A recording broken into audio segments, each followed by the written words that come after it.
Chapter 90.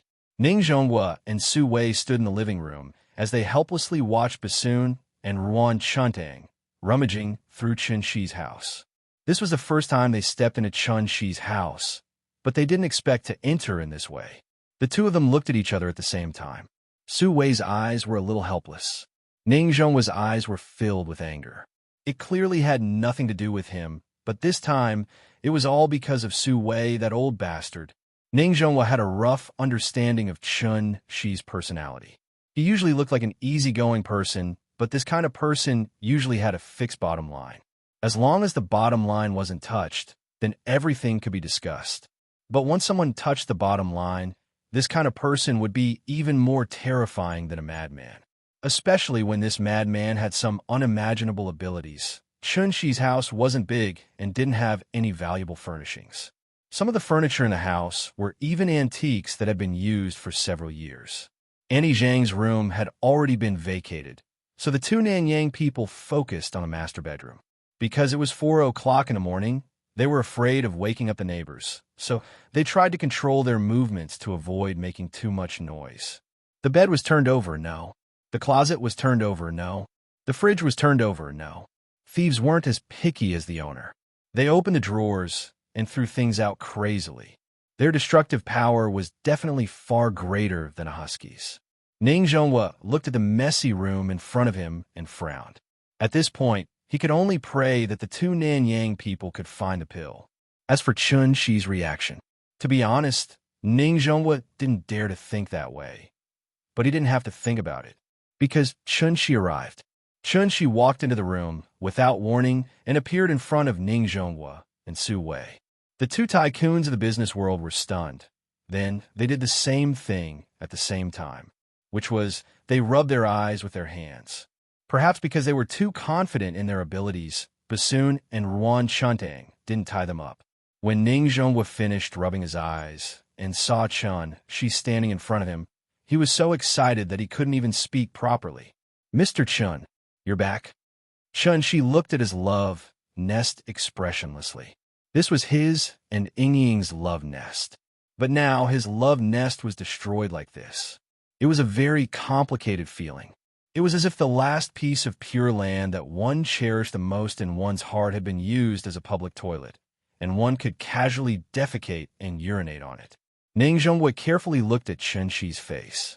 Even when Xiao Tong told him to get lost, he didn't have this expression's face. All of a sudden, Ning Zhonghua felt that his entire body was covered with a cold sensation. It was as if a bone-piercing cold wind had suddenly blown over, so cold that goosebumps appeared all over his body. Chen Shi acted like he didn't hear Ning Zhonghua's words. However, Bassoon and Ruan Chuntang, who were looking for pills in the master bedroom, heard it. They immediately stopped what they were doing, got up, and walked out of the bedroom. Bassoon was stunned when he came out, because he just realized that there was a strange young man in the room. The young man was hugging a blanket. There was a little girl sleeping soundly under the blanket, and a cat poking its head out. It was a very strange combination. Ruan Chuntang walked out of the room while Bassoon was in a daze. However, when he saw the young man, his reaction was completely different from Bassoon's. Without any hesitation, Ruan Chuntang's muscles tensed up.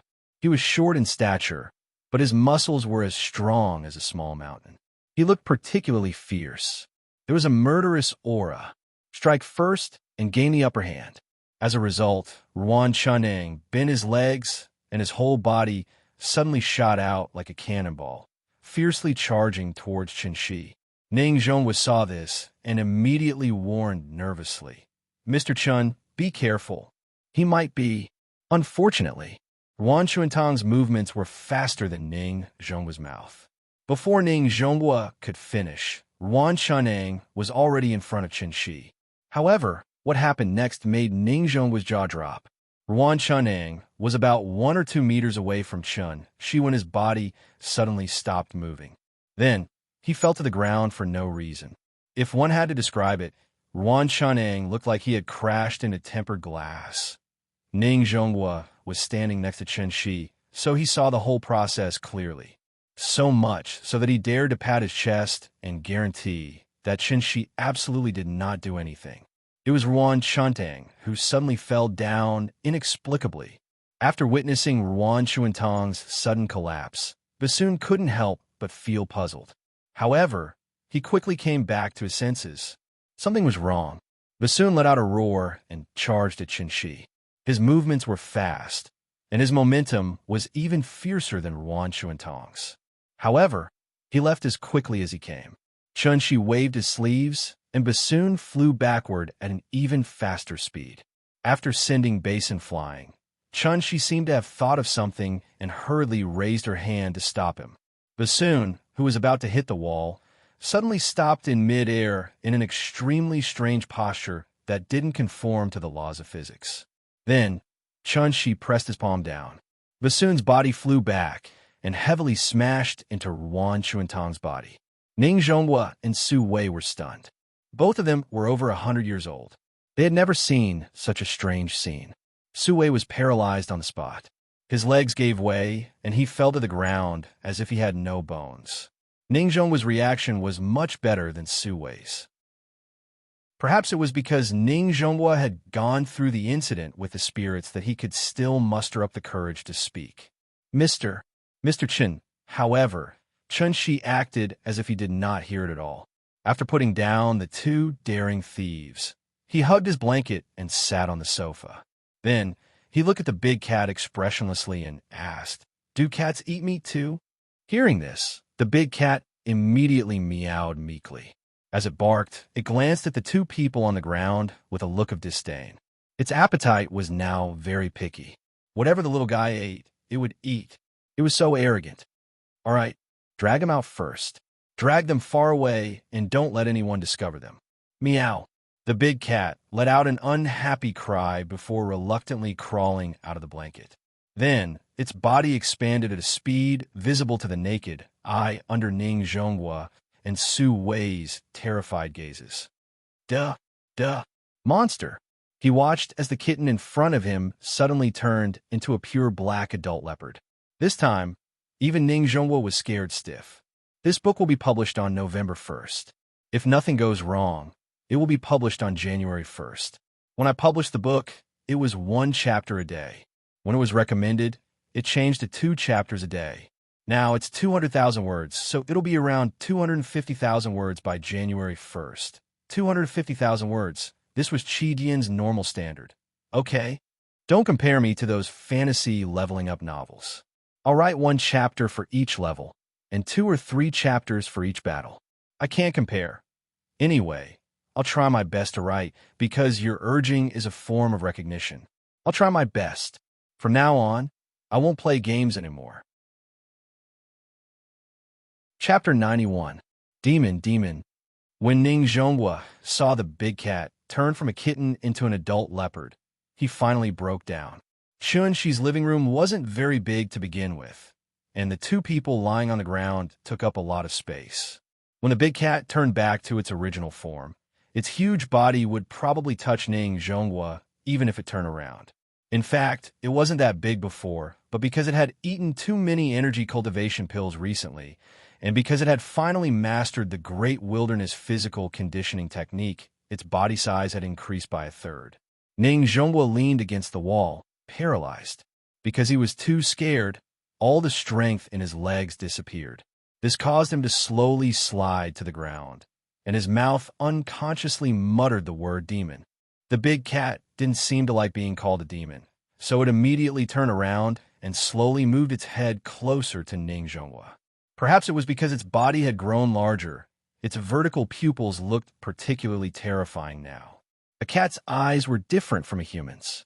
A small light source could cause their eyes to emit light, so the big cat's eyes constantly reflected a faint green light under the light. However, it was this pair of eyes that the little guy called emeralds that scared Ning Zhonghua so much that he was about to go crazy. Don't come over. He didn't look like a business tycoon anymore. He looked like a drowning person, crazily waving his legs and waving his hands. Even if he had to crawl away from the big cat. The big cat probably wanted to tease him, so it suddenly grinned, revealing its mouth full of sharp teeth. Just as Big Cat was slowly walking towards Ning Zhonghua with a grin on its face, Chun-Shi finally spoke. That's enough. Big cat, don't scare him anymore. What are you doing? Hurry up and do your work. It'll be troublesome if someone sees you in the morning. Hearing this, the big cat shook its head unhappily, then turned around and bit Ong's leg, dragging him outside. Chun-Shi's words were like music to Ning Zhonghua's ears, and he immediately came back to his senses. Yes, Mr. Chen was still here. This cat or leopard? Anyway, it was Mr. Chen's pet, so it definitely wouldn't hurt him. After thinking through this point, Ning Zhonghua finally managed to calm down his mind. Then he sat on the ground a little dejectedly and looked at Chun-Shi with a very complicated gaze. The room was a little quiet, except for the rustling sound of the big cat dragging people away. Chun-Shi hugged the blanket and looked at the little guys with his head and finally calmed down.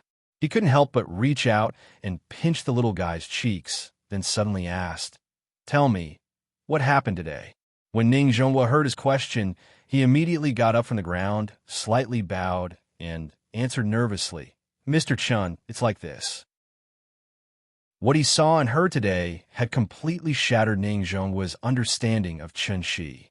Before, he only thought of Chun-Shi as a hidden expert. But now, he completely thought of Chun-Shi as a god. Ning Zhonghua knew Chun-Shi's character and knew that he didn't care about these things. However, Ning Zhonghua's words and expression revealed a kind of sincere respect from the bottom of his heart.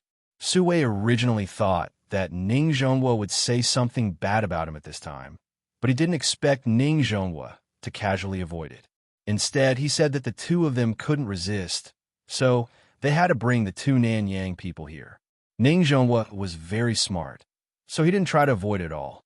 He honestly confessed everything, then stood by the side with his hands by his side, quietly waiting for Chun-Shi to deal with him. After listening to Ning Zhonghua's explanation, Chun-Shi thought for a while, then frowned and asked, "So, everything that happened today was caused by those pills?" Su Wei wasn't familiar with Chun-Shi, so he didn't dare to answer. He could only look at Ning Zhonghua. However, after hearing Chun-Shi's question, Ning Zhonghua didn't answer. Instead, he lowered his head even more. The room was quiet again. However, Su Wei was so nervous that he was sweating. He didn't know how long he waited. Chun-Shi finally sighed and said, "Forget it. You guys helped me a lot." Hearing this, Su Wei was overjoyed. The joy of surviving a calamity caused his body to tremble uncontrollably. However, Ning Zhonghua didn't show any signs of happiness, because Chun-Shi hadn't finished speaking yet. "I won't vent my anger on you guys, but I want to know, how are you going to deal with the aftermath?" Here's the main point. Therefore, Ning Zhonghua immediately replied respectfully, "We will immediately release the news and announce to the public that the expert who refined the divine pill has passed away. As for your existence, I can guarantee that no one will know about it in the future." Chun-Shi nodded and said impatiently, "That's it then. You can go back." "Thank you, Mr. Chun." The two thanked him and quickly walked out of the room. Just as they walked downstairs, they faintly heard the sound of a cat in the distance. Immediately after, there was a rustling sound in the garden. Ning Zhonghua took a closer look and realized that the cats in the yard had appeared out of nowhere and were running in the direction of the sound. These cats were very fast, and there were no streetlights here, so they couldn't see very clearly. They could only vaguely see countless black shadows flashing by. Su Wei didn't dare to move. He was a little scared. However, at this time, Ning Zhonghua grabbed him and ran outside. "Let's go, it's too creepy here." The two ran out of Kong Ju community and stood under the streetlights. Then they looked back at the dark community with lingering fear. The experience of this night was too creepy. However, it was also because of the various strange methods that Chun-Shi showed that night that made Ning Zhonghua feel very regretful. If he had known that Chun-Shi had this kind of ability, he would never have brought the two Nanyang people here. Originally, his relationship with Chun-Shi was very good.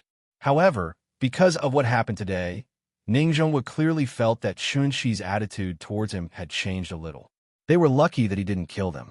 After getting into the car, Ning Zhonghua thought about it carefully, then turned to look at Su Wei and said seriously, Old Sue, I can write off what happened in the past, but from now on, the two of us will have to work together. Su Wei was stunned. However, immediately after, he understood what Ning Zhongwa meant.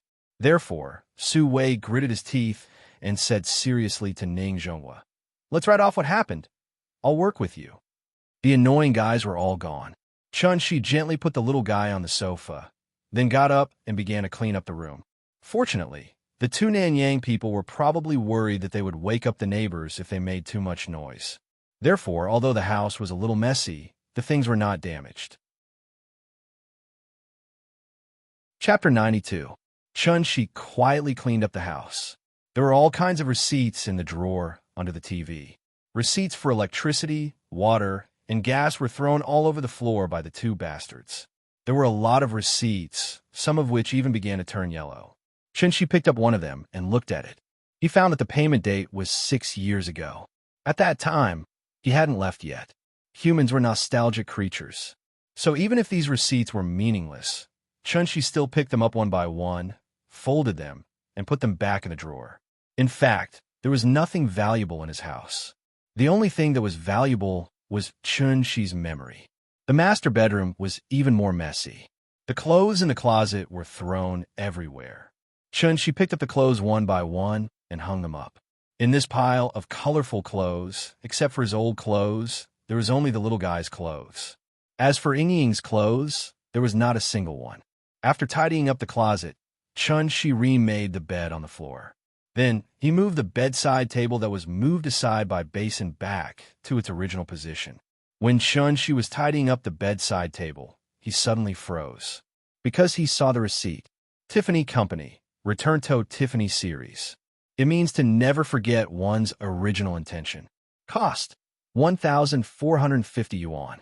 That was when he secretly bought it for Ying on Valentine's Day. Chun-Shi still remembered Ying's expression when she received the necklace. After all, 1,450 yuan was enough for him to live on for 2 months. It was a speechless and happy expression. It was sweet, but although Ying was very happy at the time, she repeatedly asked him not to buy such expensive gifts in the future. So from then on, he didn't buy any expensive gifts anymore. While recalling the past, Chun-Shi picked up the box that was originally used to store the necklace from the bedside table. The box was empty. After thinking for a while, he put the receipt in and closed the drawer reluctantly. His house had almost been raided. When the two bastards were rummaging through the house, they also kicked up a lot of dust. Therefore, after Chun-Shi tidied up the room, he took a broom and a mop and carefully cleaned every room. Then, he gently carried the little girl from the sofa to the bed. The blanket that covered the little guy was still from the hotel, but now was obviously unceremoniously taken over by him. The big cat went out to work for a long time. Around dawn, it finally came back in through the window. At this time, the big cat had already shrunk to the size of kitten. Therefore, as soon as it got home, it wanted to crawl into the little girl's bed. However, just as the big cat jumped on a bed, Chun-Shi suddenly kicked it back down. "Go take a shower. Meow." Hearing this, the big cat meowed angrily. But there was no other way. In this family, Nyan was the boss, Chun-Shi was the second, and it was the third. Therefore, after hearing Chun-Shi's words, it had to shrug its head and reluctantly ran to the bathroom. This guy was so smart that it could even play with a touchscreen phone, let alone take a shower by itself. Therefore, after a while, there was the sound of running water in the bathroom. The next day, because of the effect of the meditation spell, the little guy slept very soundly. It was not until the sun shone on her, but that she slowly woke up.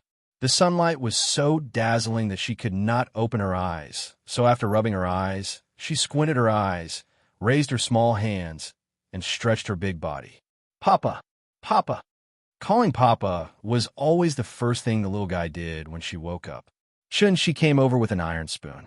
After pinching her little face, he said with a smile, "Papa is cooking porridge for you. Wait a moment, it will be right away." After that, Chun-Shi ran into the kitchen again like a gust of wind. The porridge was inseparable from the fire.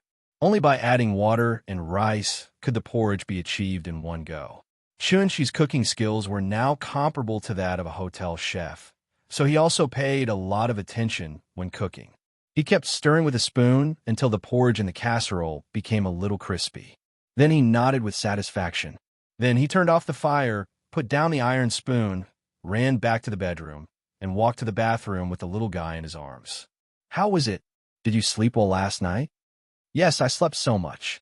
The little guy rubbed her eyes again, yawned, and then stood on the ground obediently, waiting for Chun-Shi to wash her face. Chun-Shi took the towel and was about to wipe her face. The little guy suddenly came to her senses. She was stunned for a moment, and then she ran out of the bathroom, running to the living room. The little guy stared blankly at everything familiar in front of her. After Chun-Shi covered her face with a hot towel, she pouted and asked, "Papa, why are we at home?" "Oh, something happened at home yesterday, so Papa brought you back. Are we still going to play at the Great Wall?" After washing her face, the little guy's face was red and very cute. So, Chun-Shi kissed her on the face and then asked with a smile, "Do you still want to see the Great Wall? If you want to go, Papa will take you." The little guy pouted and thought for a while. Suddenly, she giggled. "I'm not going, I want to watch cartoons." After that, she shrank her body, got out of Chun-Shi's arms, and then trotted to turn on the TV. She had been wandering around in Shangjing for a few days, so she didn't watch many cartoons. Compared with cartoons, the Great Wall was obviously less attractive. Big cat, come on, let's watch cartoons." After turning on the TV, the little guy stood on the sofa and jumped, chirping nonstop. Seeing this, Chun-Shi smiled and didn't care about her. There were many ways parents could educate their children. Chun-Shi chose the most relaxed, non-controlling education method. This kind of education method had advantages and disadvantages. On the positive side, it could let the child's personality develop freely, fully show the child's nature, and open up the limitations of thinking. On the negative side, it was easy for the child to lose self-control, lack of self-control, and lack of sense of responsibility. There were advantages and disadvantages to each education method, but the one that really played a decisive role was obviously the image that parents imperceptibly established in their children's daily lives. That was also the benchmark for the child's future growth. As the saying goes, dragons give birth to dragons, phoenixes give birth to phoenixes, and mice give birth to sons that know how to dig holes. Learning to guide the right way, not to control too much, was what every parent should do. After serving the little guy breakfast, Chun-Shi cleaned up the kitchen and watched cartoons with her. But after looking at it for a while, his phone suddenly rang. The caller was Feng Mintai. "Hello, Mr. Feng?" "Mr. Chun, good news. Great news. We finally found a useful clue." As soon as the call was connected, Feng Mintai's voice came through. Looking at his attitude, he was probably even more excited than Chun-Shi. After Chun-Shi heard his words, the first reaction in his mind was, sure enough, money was omnipotent. This chapter's background music, Winter's Secret by Zhou Chuanxiong. Because it didn't match, it wasn't played. Chapter 93. Feng Mintai's voice was very exaggerated. He seemed to be very excited. However, after thinking about it for a moment, it was actually possible to understand why he was so excited. A clue was worth 1,000,000, but it only took him 3 days to find the first clue. 1,000,000 in 3 days. 330,000 in a day. 14,000 in an hour. Up to 230 yuan in a second. In Feng Mintai's entire life, he had never accepted such a lucrative business deal. This was almost like robbing a bank. However, everything was based on the authenticity of the information. Therefore, when Chun-Shi picked up the phone, he immediately began to talk. "We followed the information you provided and investigated from Zhonghai University all the way to Beijing. After 2 days of searching day and night, we still couldn't find any information about Qin rowing." Speaking of this, Feng Mintai deliberately paused and then bragged, "Originally, this project was at a dead end, but at such a critical moment, I had a flash of inspiration and thought of another entry point." Chun-Shi held the phone and waited for a while. Feng Mintai paused again. At this time, Chun-Shi's curiosity was completely aroused by him. Seeing that he wanted to keep him in suspense, he immediately couldn't help but scold him. "Cut the crap. Get to the point." Yes, boss, you're right." Feng Mintai laughed a few times. After a light cough, He looked at the information in his hand and continued. Since we can't find Qin Ruoying, why should we focus on her? Therefore, I changed my train of thought and shifted my focus away from Qin Ruoying and placed it on someone else. At this point, Qinshi seemed to have figured out what he found. Therefore, he couldn't wait to ask, "Did you find Aunt Zhang's information?" Yes, Aunt Zhang is actually the most critical breakthrough of this project. According to the information you provided, we took her photo and searched all the way. Finally, I found a clue that had been dusty for a long time in the database of an employment agency. Hey, where did the information go? Wait a minute, I'll find it for you. Speaking of this, Feng Mintai's occupational disease acted up again. He pretended to dawdle for a long time and deliberately made a rummaging sound. He was unwilling to take out the document, which made Chun Shi's heart itch. Hey, where did you go? I remember I put it here. Feng Mintai continued to mutter on the other end of the phone. Chun Shi waited for a while before he suddenly reacted. This guy was playing the fool and asking for money. Hence, Chun Shi immediately frowned and scolded angrily. Hurry up and tell me. I'll give you 1 million for each clue, and I won't give you a single cent. I found it. So it's here? Thank you, boss. Feng Mintai smiled proudly. Seeing that Chun Shi was about to fly into a rage, he quickly reported Aunt Zhang's original name was Zhang Chunju. She's 56 years old now. 20 years ago, she worked at Shangjing's Rainbow Employment Agency. Because the employer was unwilling to sign a contract with the agency only took the intermediary fee and didn't sign the contract on her behalf. Her labor contract was signed directly with the employer, and it was a 10-year contract. The copy of the contract is with me now. Hearing this, Chunshi couldn't help but feel a little emotional. He had been hiding under the light all this time. Ying's information wasn't easy to find, but Aunt Zhang's information was easy to find. Because she had promised Ying, Aunt Zhang had been unwilling to tell him anything about Ying's family. Chunshi respected her a lot. Seeing that she was unwilling to talk about it, Chunshi didn't continue to ask, let alone force her to talk. So much so that Chunshi didn't even think of investigating Aunt Zhang and finding clues about Ying from her. Feng Mintai was indeed an expert in this field. In just 3 days, he actually managed to find some useful clues. Therefore, Chunshi immediately asked, their previous address should be on the contract, right? Where is it? There should be. Please wait a moment. I'll read it to you right away. After saying that, Feng Mintai coughed lightly again and then dilly-dallied on the other end of the line. Who knew what he was doing? Obviously, his old habit was acting up again. Chunshi was so angry that his eyelids twitched. He gritted his teeth and warned him word by word. Read. Here. Me. Listen. If Feng Mintai was in front of him now, Chunshi really couldn't guarantee that he wouldn't strangle him to death. Okay, boss. I'll read it to you now. Listen carefully. Party A. Qin Yongyan. Party B. Zhang Chunju. According to the contract law of the People's Republic of Huaxia and other relevant laws and regulations, Party A and Party B, based on the principle of equality and voluntariness, have reached the following agreement regarding the provision of nanny services by Party B for Party A. Feng Mintai read the contract from the beginning to the end. However, when Chunshi heard the first sentence, he was stunned for a moment and then muttered to himself, Qin Yongyan, it should be a man? Ying was only a few years old at that time. Aunt Zhang must have taken care of her, so the man who signed a contract with Aunt Zhang.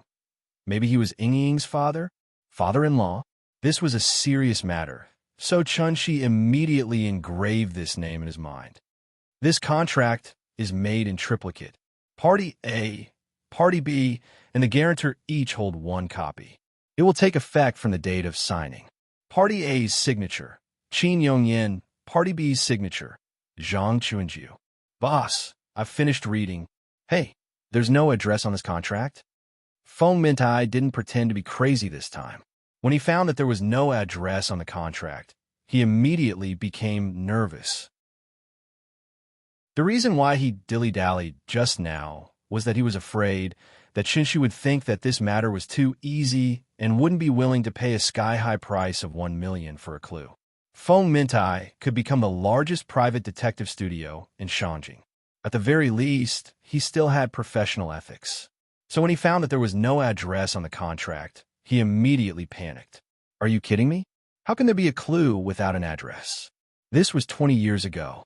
Even if he found the person in charge of the employment agency, he probably couldn't remember the address at that time.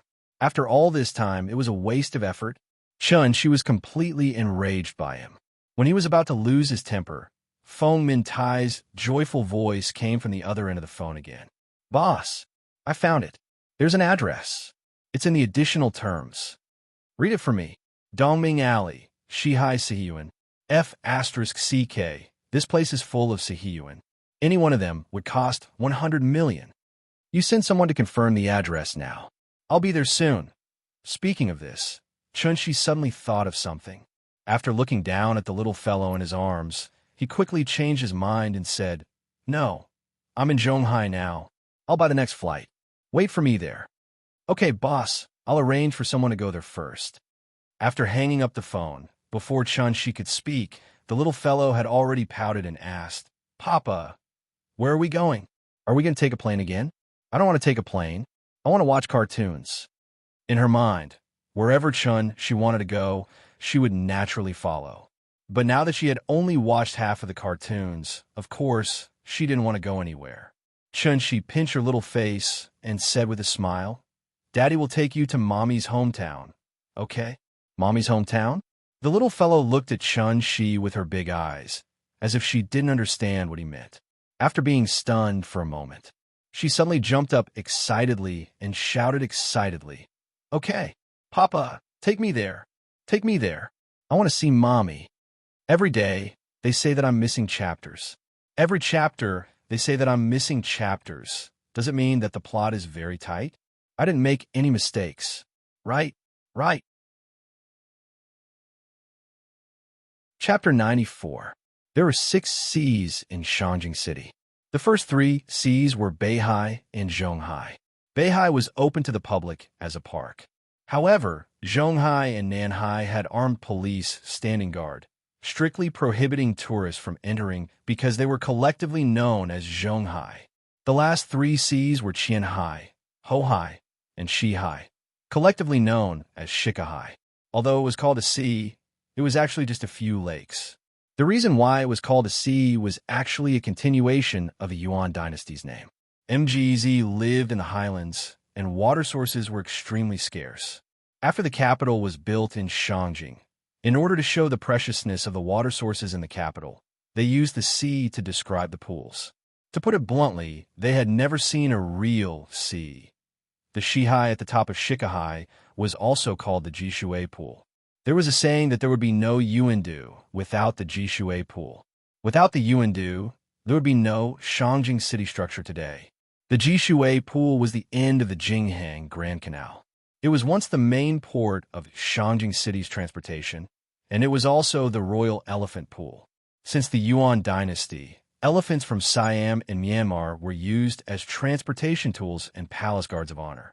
On the days of summer, trainers would lead elephants to the Jishui Pool to bathe, so it was also called the Elephant Pool. Today, Shangjing had become a first-tier city in the world. However, the original folk culture was still preserved here. The traditional folk architecture with the characteristics of the old city was in sharp contrast to the high-rise buildings outside the Third Ring Road. Dongming Alley was located next to the Shihai. Opening the door, one could see the Shikahai not far away. In summer, the waves were as flat as a mirror, the weeping willows were swaying, and the lotus flowers were in full bloom. In winter, the Shikahai would become a natural skating rink. The scenery was beautiful, and the scenery was beautiful. If one had to describe it more intuitively, one could only mention the housing price. The housing price here, 250,000 yuan per square meter. Chunshi walked into Dongming Alley with the little fellow in his arms. Although the little fellow had played in Shangjing for a few days, Chunshi had taken her to some major scenic spots. When had she ever been to such an old street with a very folk flavor? So when she saw the rows of high walls and courtyards, she immediately felt very novel and chattered nonstop. Feng Mintai walked in front to lead the way. The alley was not deep. After walking for a few hundred meters, he stopped and pointed at the big house next to him. With a flattering smile on his face, he said, "Boss, this is the one. Wide and bright door. It's a big house." The so-called Sihuan was a courtyard with a house in each direction, surrounding the courtyard in the middle. Because there was only one door in the courtyard, the style of the door was very particular, so one could tell the identity of the family just by looking at the door. There were 6 main types of gates: Guangliang Gate, Golden Pillar Gate, Barbarian Gate, Ru-Yi Gate, Narrow Gate, and Walled Gate. Guangliang Gate, also known as Guangliang Gate, was a gate used by officials of a certain rank. The size of the Guangliang Gate was larger than the houses of ordinary families. Therefore, it was very prominent among the houses along the street. Chen Shi hesitated in front of the gate. However, when he carefully observed his surroundings, he was shocked. His heart slowly sank. The lock on the knocker showed that no one was at home. Otherwise, such a door would have been locked from the inside with a wooden bolt. Most importantly, he didn't hear any movement in the courtyard at all. Phew! Chen Shi let out a long breath of turbid air, and then carried the little fellow directly to the gate. Although he knew that there was no one in the house, he still gently held the door knocker and knocked. Bang, bang, bang. With every knock, Chen Shi's heart would beat with it. However, after knocking for a while, there was still no movement behind the door. Chen Shi had no choice but to gently touch the iron lock on the door knocker and use his vital essence to open the iron lock. After putting the iron lock in a corner, Chen Shi carried the little fellow with one hand and pushed the door open with the other. Perhaps because she knew that this was her mother's hometown, the little fellow's little face was very tense, and her hands were tightly wrapped around Chen Shi's neck. The door opened. The first thing that came into view was a screen wall. The screen wall was very ordinary, but there was a big Qin character engraved in the middle. Qin family. This was a 2-door Sihiyuan. The gate of the house was in the southeast corner, and after entering the gate, there was the front yard. There was a gate in the middle of the front yard, also known as the Chuehua Gate. The Chuehua Gate was the boundary between the front yard and the inner yard. The front yard was used to receive guests, and outsiders were generally not allowed to enter the inner yard at will. As the saying went, if you don't go out of the main gate, you won't go out of the second gate. The second gate here referred to the Chuehua Gate. Since he had already broken in, Chen Shi naturally wouldn't be polite, so he carried the child and walked to the inner yard. After passing through the Chuehua Gate, Chen Shi saw 2 locust trees planted on the left and right sides of the inner yard. It was autumn and October, and the 2 locust trees were luxuriant with branches and leaves, opening a good place for the owner to enjoy the cool in the yard. The sun was very warm after 5 o'clock in the afternoon, and the yard was full of golden light, which made people feel comfortable. The yard was very clean, and there were not many fallen leaves on the ground. It didn't look like it had been empty for a long time. Chen Shi carried the little fellow through the yard and stood directly outside the door of the main room. This was not a bedroom, but the main hall of this Sihiyuan, which was equivalent to the current living room. Chen Shi gently pushed the door and entered. The first thing he saw was a large red sandalwood table with carved dragons, and 2 rows of chairs were placed in front of the table. There were a total of 8 chairs, 4 on each side. There was a couplet hanging above the table. It was not appropriate to call it couplet, because what was written on it was clearly a poem. The heavenly gate is broken, and the Chu River opens, and the blue water flows to the east. It was from Li Bai's Looking at the Heavenly Gate Mountain. Chen Shi carefully patrolled around the room, and Feng Mintai also jumped in. Like a bootlicker with a mustache, he followed behind Chen Shi and looked around. "Boss, who are you looking for?" The furnishings in this house look extraordinary.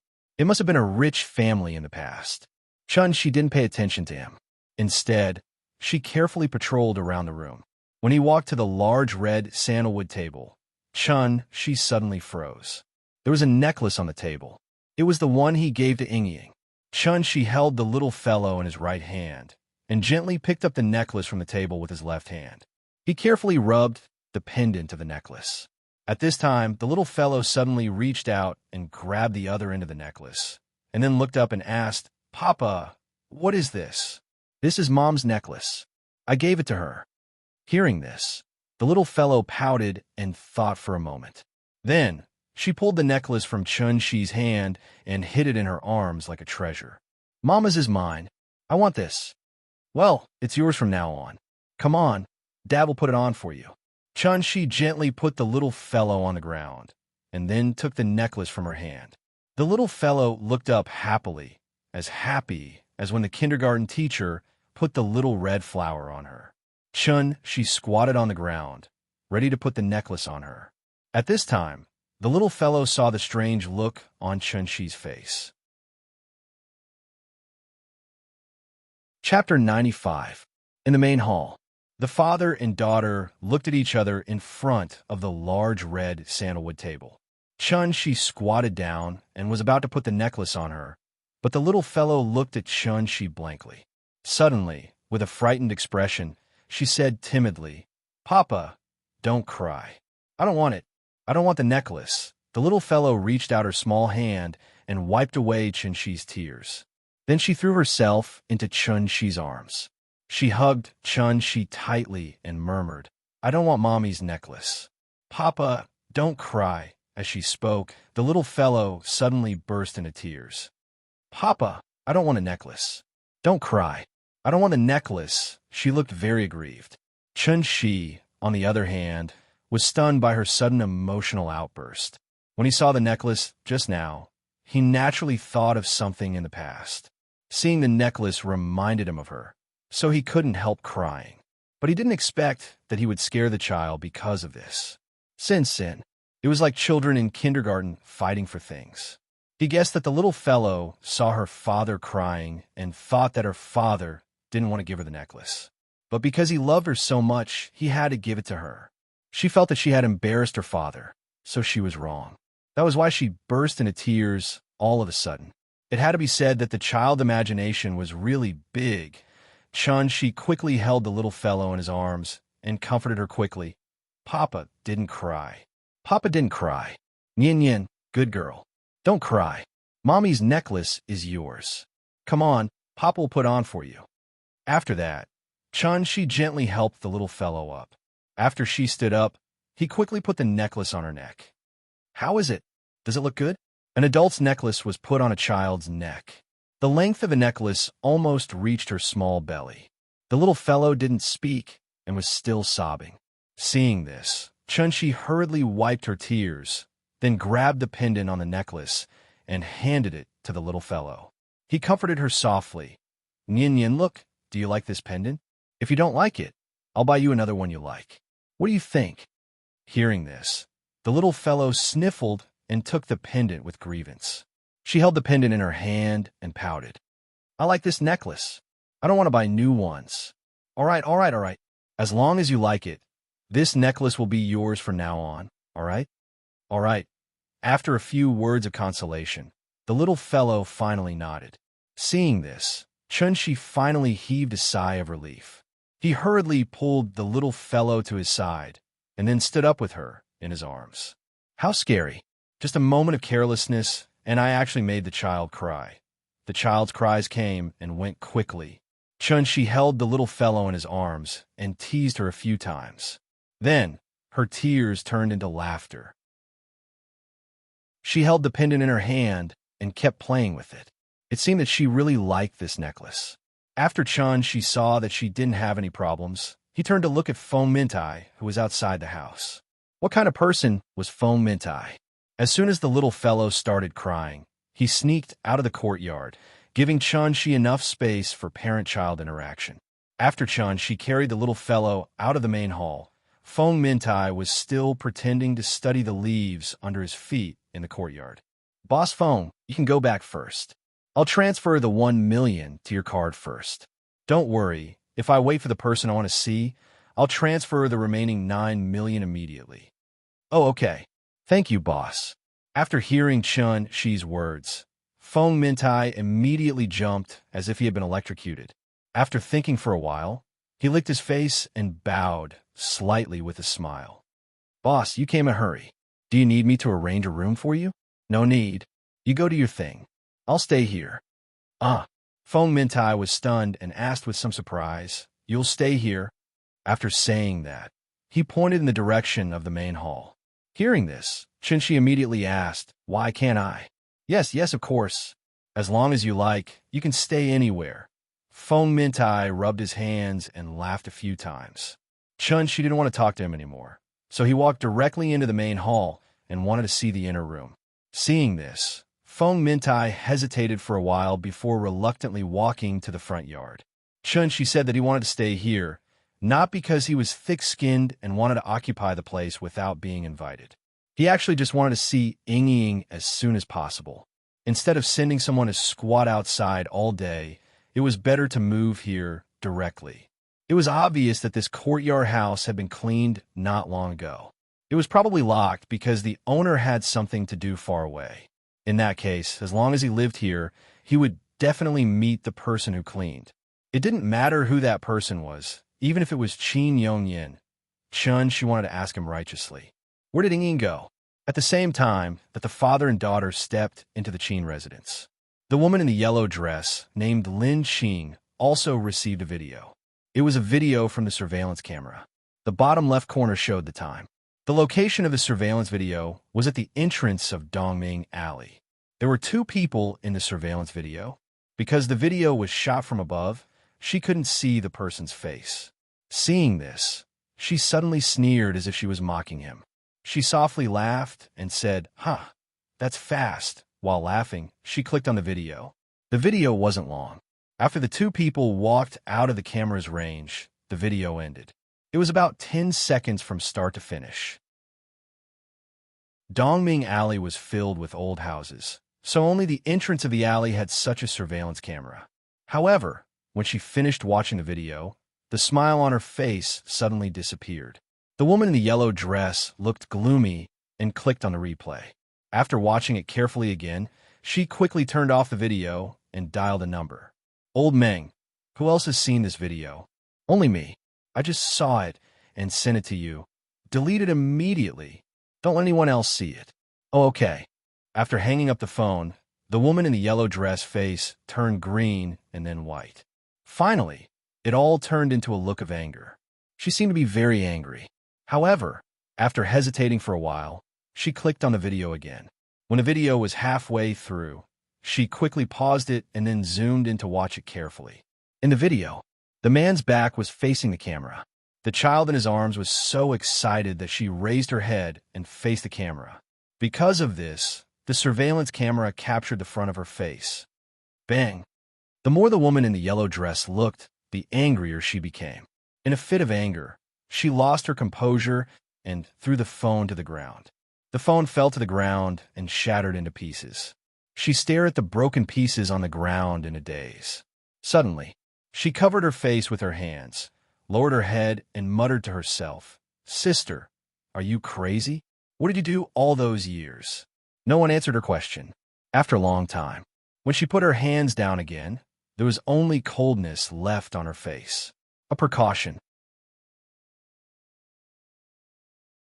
Chapter 96. October 1st, National Day, 9 o'clock in the morning. The sky on this day was impeccably blue and intoxicatingly beautiful. She moved a table from the main hall to the courtyard, then went to the west wing to move the TV to the window, facing the inner courtyard. Because he didn't buy any groceries, he bought breakfast from a snack stall outside. Porridge, steamed buns, and 2 or 3 side dishes. It was a very ordinary breakfast. The little girl didn't eat steamed buns, so she had to buy her 2 bean paste buns. After she turned on the TV, the little girl sat on a small stool, watching TV while holding a bean paste bun. Maybe it was because the taste of the bean paste bun was very ordinary. Moreover, she was spoiled by She's cooking skills, so after a few bites, she started to pick at it. After licking the bean paste bun, the little girl decisively threw the rest of the dough to the big cat. The big cat stuck its head out and bit the bean paste bun thrown by the little girl. Because there was still some bean paste on it, it also ate the part that was stained with bean paste first.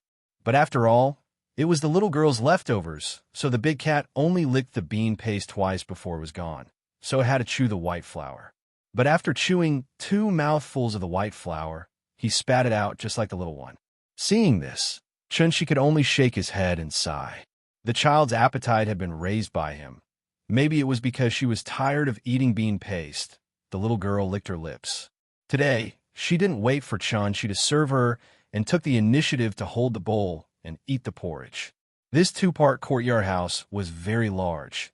The area was at least 400 square meters. There were 17 rooms, not to mention the 2 courtyards in the front yard and the inner courtyard. Because of the spirit cultivation pill, the little girl's eyesight was very good. Even sitting in the middle of the courtyard, she could clearly see the TV screen in the window of the west wing. However, perhaps because it was too far away, the volume of the TV wasn't very high. After eating her fill, she moved a small stool and sat on the steps outside the west wing. She raised her small head and looked at the TV above her. She almost stuck her small face to it. The military parade had not officially started yet. It was time for the guests from various countries to enter. When the little fellow went out to buy breakfast with Chun-Shi in the morning, she heard others talking about today's military parade. Although she didn't know what a military parade was, her interest was still aroused. So when she saw the live broadcast on TV, she was a little excited. As Chun-Shi tidied up, he looked at her silly expression and couldn't help but laugh. After cleaning up the garbage on the table, Chun-Shi moved a recliner to sit under the steps and then called the little fellow over. Hearing this, the little guy immediately jumped into Chun-Shi's arms. She giggled as she rubbed against Chun-Shi's chest a few times. Then, she turned over and laid in his arms to watch TV. The National Day Military Parade was not held every year. The last one was in 2009. After many years, the National Day Military Parade was finally held again, so the people in Shangjing were very excited. In the old alleys and on the streets, they gathered in groups of 3 or 5. One of them was holding a mobile phone ready to watch the live broadcast, and a few people behind him were chatting. Some impatient people had already climbed to the roof, ready to see the fighter jets that would fly over their heads later. Because of the importance of the military parade, martial law had been implemented around Tiananmen Square as early as a day ago. All the schools and units near Chang and Street had to be closed. All the office buildings on Chang and Street had to be closed. The curtains on the side of the hotel facing Chang and Street must be drawn. During the ceremony, they must not be opened without permission. In addition, some residents living near Tiananmen Square would also be evacuated. The government would pay for them to live in hotels, and the army would check the safety of each building one by one to ensure that nothing would happen during the military parade. Tickets would be given out during the military parade, but not everyone could get them. The audience had to go through strict political screening to get the tickets. Ordinary people could not get close to the scene at all, let alone go to Tiananmen Square to see it up close. This also made some of the people in Shangjing very unhappy. The military parade was at their doorstep. Although they could not see the soldiers marching, they could at least see the planes in the sky. So with this mentality, many people went out. With Tiananmen Square as the center, martial law was implemented within a 5-kilometer radius. Shangjing was quiet on this day. The streets were very deserted, and the empty streets were free for pedestrians to pass through. Although there was only one street that was controlled, there were almost no pedestrians or vehicles in the second ring road. It could be said that the streets were empty. What about the people? They were all along Chang and Street, a few kilometers away from Tiananmen Square. Even if they could only see the parade vehicles passing by from a distance across the street, they would feel very satisfied. After all, watching it on TV and seeing it with their own eyes were 2 completely different experiences. 9:59 a.m. Everyone stood up. Salutes were fired. The national anthem was played. The national flag was raised. 70 salutes roared. It shocked the whole city. The little fellow was shocked and immediately looked up at the sky. The courtyard house was like a well. She sat in the well and looked up to see only a square of blue sky and white clouds. Then, in every corner of Huaxia, on the land of 6 million square kilometers, the prelude of the march of the volunteer army sounded at the same time. Papa, it's time to sing. We have to stand up.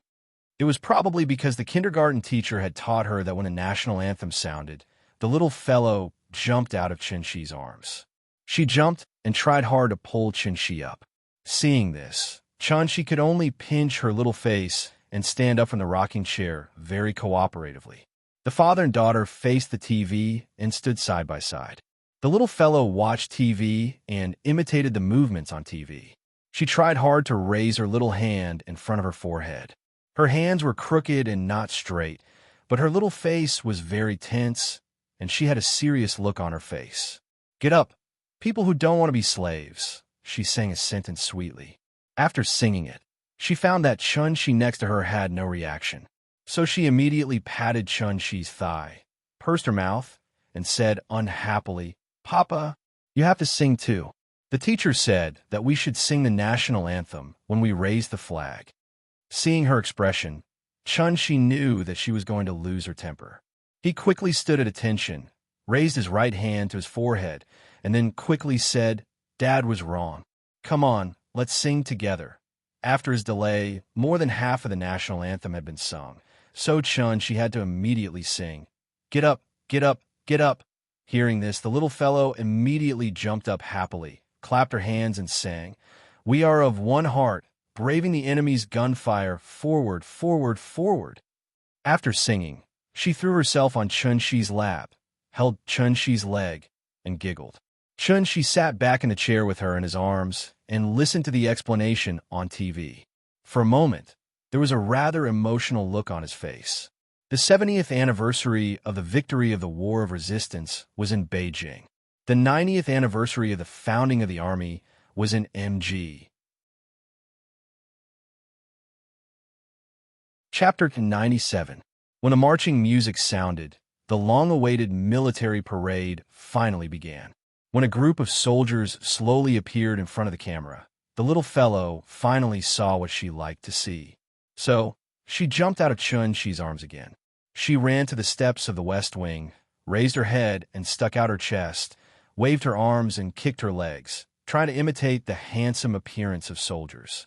The little fellow's little face was tense, and she wanted to pretend to be serious. But her cute little appearance still made Chen-Shi laugh. There were only the father and daughter in the big yard, but it didn't seem empty at all because it was full of their laughter. The little fellow was playing happily, but at this time, Chen-Shi's phone rang. He took out his mobile phone and found that it was not a call, but a video call from Aunt Jean. Seeing this, Chen-Shi immediately connected the video call and then waved to the little fellow. "Hey, you little brat, don't you know how to send a text message to me during the festival? Do you have to let me take the initiative to greet you?" As soon as the video call was connected, Chen-Shi was about to greet Aunt Zhang, but what greeted him was Aunt Zhang's teasing. Seeing this, Chen-Shi immediately raised his hands and surrendered. He quickly pointed the camera at the little fellow and used her as a shield. "Grandma, Grandma, I miss you so much." As soon as the little fellow saw that it was Aunt Zhang on the other side of the video, she immediately waved her little hand wildly at the camera. Looking at her excited and happy appearance, Aunt Zhang really fell into the trap. Therefore, she didn't have time to complain about Chen-Shi anymore. Instead, she smiled and said, "Io, my good granddaughter, Grandma misses you too. Were you going to let Dad bring you to Rome City to play again?" Hearing this, the little fellow immediately turned to look at Chen-Shi and asked, "Papa, when are we going to see Grandma? I miss Grandma." After hearing their conversation, Chen-Shi couldn't help laughing. How long had it been since they came back from Chengdu? Aunt Zhang was still blaming him for wasting money last time, but he didn't expect that she would take the initiative to let them go this time. It seemed that Aunt Zhang couldn't leave the little fellow. Thinking of this, Chen-Shi held the little fellow in his arms and said to her, "Come, Nin, let me say a few words to Grandma." The little fellow nodded obediently, and Chen-Shi pointed the camera at himself. After greeting Annie Zhang, he said mysteriously, "Annie Zhang, take a look. Where is this?" While talking, Chen-Shi slowly turned the camera. After slowly scanning the courtyard with the camera, he turned the camera back to himself. "Hey, this is Sai Courtyard. Have you found Ying?" Annie Zhang had lived in this place for 10 years, so she was very familiar with it. Therefore, She immediately asked excitedly, "Where's Ying?" "Let me see that girl." Chun-Shi shook his head helplessly and sighed. "We haven't seen her yet. Maybe it was a bad time. When we came, there was no one at home, so I just brought Yin here and planned to wait for her here." "You haven't seen her?" After hearing this, Aunt Zhang couldn't help but change her expression. In fact, she really hoped that Chun-Shi could find Ying. After all, she had been with Chun-Shi for a while, and she recognized Chun-Shi very much. She didn't tell Chun-Shi where Ying's house was because she wasn't familiar with Chun-Shi and wasn't sure what kind of person he was. On the other hand, she promised Ying that she wouldn't tell Chun-Shi. She didn't reveal any information, but Chun-Shi still found her, so she couldn't be blamed. Therefore, Aunt Zhang's first reaction was to be happy for them. However, she didn't expect Chun-Shi to still not see Ying. Where did that child go? Was she still angry with Mr. Qin? Aunt Zhang was lost in her thoughts as she thought about it. Chun-Shi waited for a while, but Aunt Zhang didn't say anything. After hesitating for a while, he asked carefully, "Aunt Zhang, do you know Qin Yongyan?" "Huh?" Aunt Zhang was stunned. She didn't seem to hear him clearly. Seeing this, Chun-Shi could only raise his voice and ask again, "I mean, you know Qin Yongyan, right?" "Of course I know him. Mr. Qin is Ying's father." Hearing this, Chun-Shi was a little excited. Just as he was about to say something, Aunt Zhang couldn't help but let out a long sigh. She asked with a complicated expression, "Ying hasn't told you about her family, right?" "No." Every time I asked, she was a little unhappy, so I didn't dare to ask too much. Sigh. "So that's how it is." Hearing this, Aunt Zhang immediately let out a long sigh, then slowly sighed and said, "Since you've already found her house, then I'll tell you." "Okay." Hearing Auntie Zhang's words, Chun-Shi immediately sat up in excitement. Aunt Zhang was finally willing to tell him about Ying's family. How could he not be excited? When Auntie Zhang saw his reaction, she smiled in relief. After thinking for a while, she slowly spoke. "I remember the first time I met Ying. She was only 8 years old.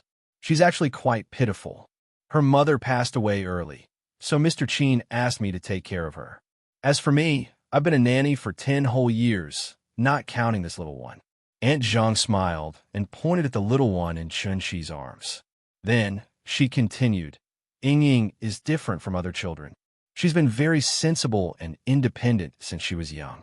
She doesn't cry, throw tantrums, or cling to people. I basically only need to cook for her every day. I don't have to worry about her life too much.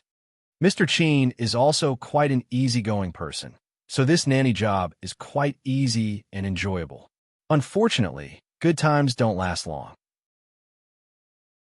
When Ying was 13, Mr. Qin was transferred to work abroad, so he couldn't be with her every day. Think about it. A 13-year-old girl who lost her mother when she was young and her father wasn't by her side every day. How pitiful is that? At that time, I often asked her why she didn't live abroad with Mr. Qin. Speaking of which, that girl was also strange. She would rather be separated from her father than go abroad. She always said that it was better here, but she didn't want to leave. There were only 3 of us in this house. Mr. Qin didn't lack money and didn't rent out the more than 10 empty rooms.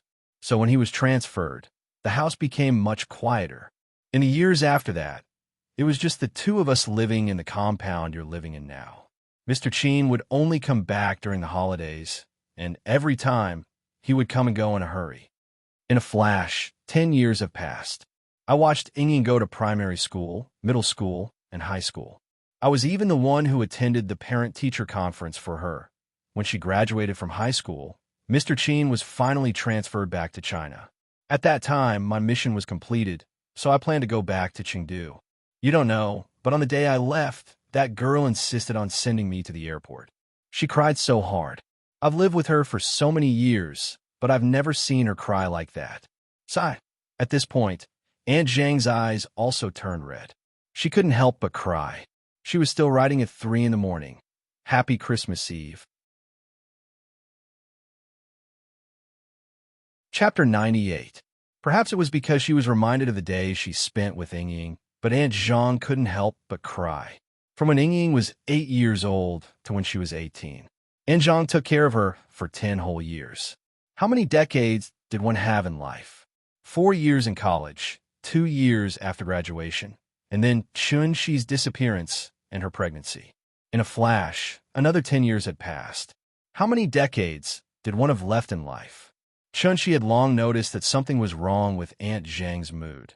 So before Aunt Zhang cried, he coaxed the little girl to watch TV. The little girl couldn't bear to see others cry. If she saw her grandmother crying, she would probably cry immediately. Chun-Shi held the phone and didn't speak. After a long while, after Aunt Zhang's emotions gradually calmed down, Chun-Shi asked, "Aunt Zhang, does Ying have any relatives?" "Yes, she seems to have quite a lot of relatives, but they're not in Shangjing. I have to go home during the holidays, so I haven't seen her relatives much. Does she have any siblings?" "There should be a few. I've seen Ying's younger sister, who is her second uncle's daughter. She only came once, but that girl isn't close to Ying. When she came, she was cold to Ying as if someone owed her money. I don't like that girl." "Younger sister? What's her name?" "I'm not familiar with that girl, and it's been more than 10 years. How can I remember?" "Okay." Chun-Shi nodded helplessly. He wanted to ask more about Ying, but this time, Aunt Zhang's granddaughter suddenly cried. Chun-Shi had no choice but to reluctantly say goodbye to Aunt Zhang. Shangjing was in the north. Therefore, after the National Day, the weather would gradually turn cold, and the temperature difference between day and night would increase.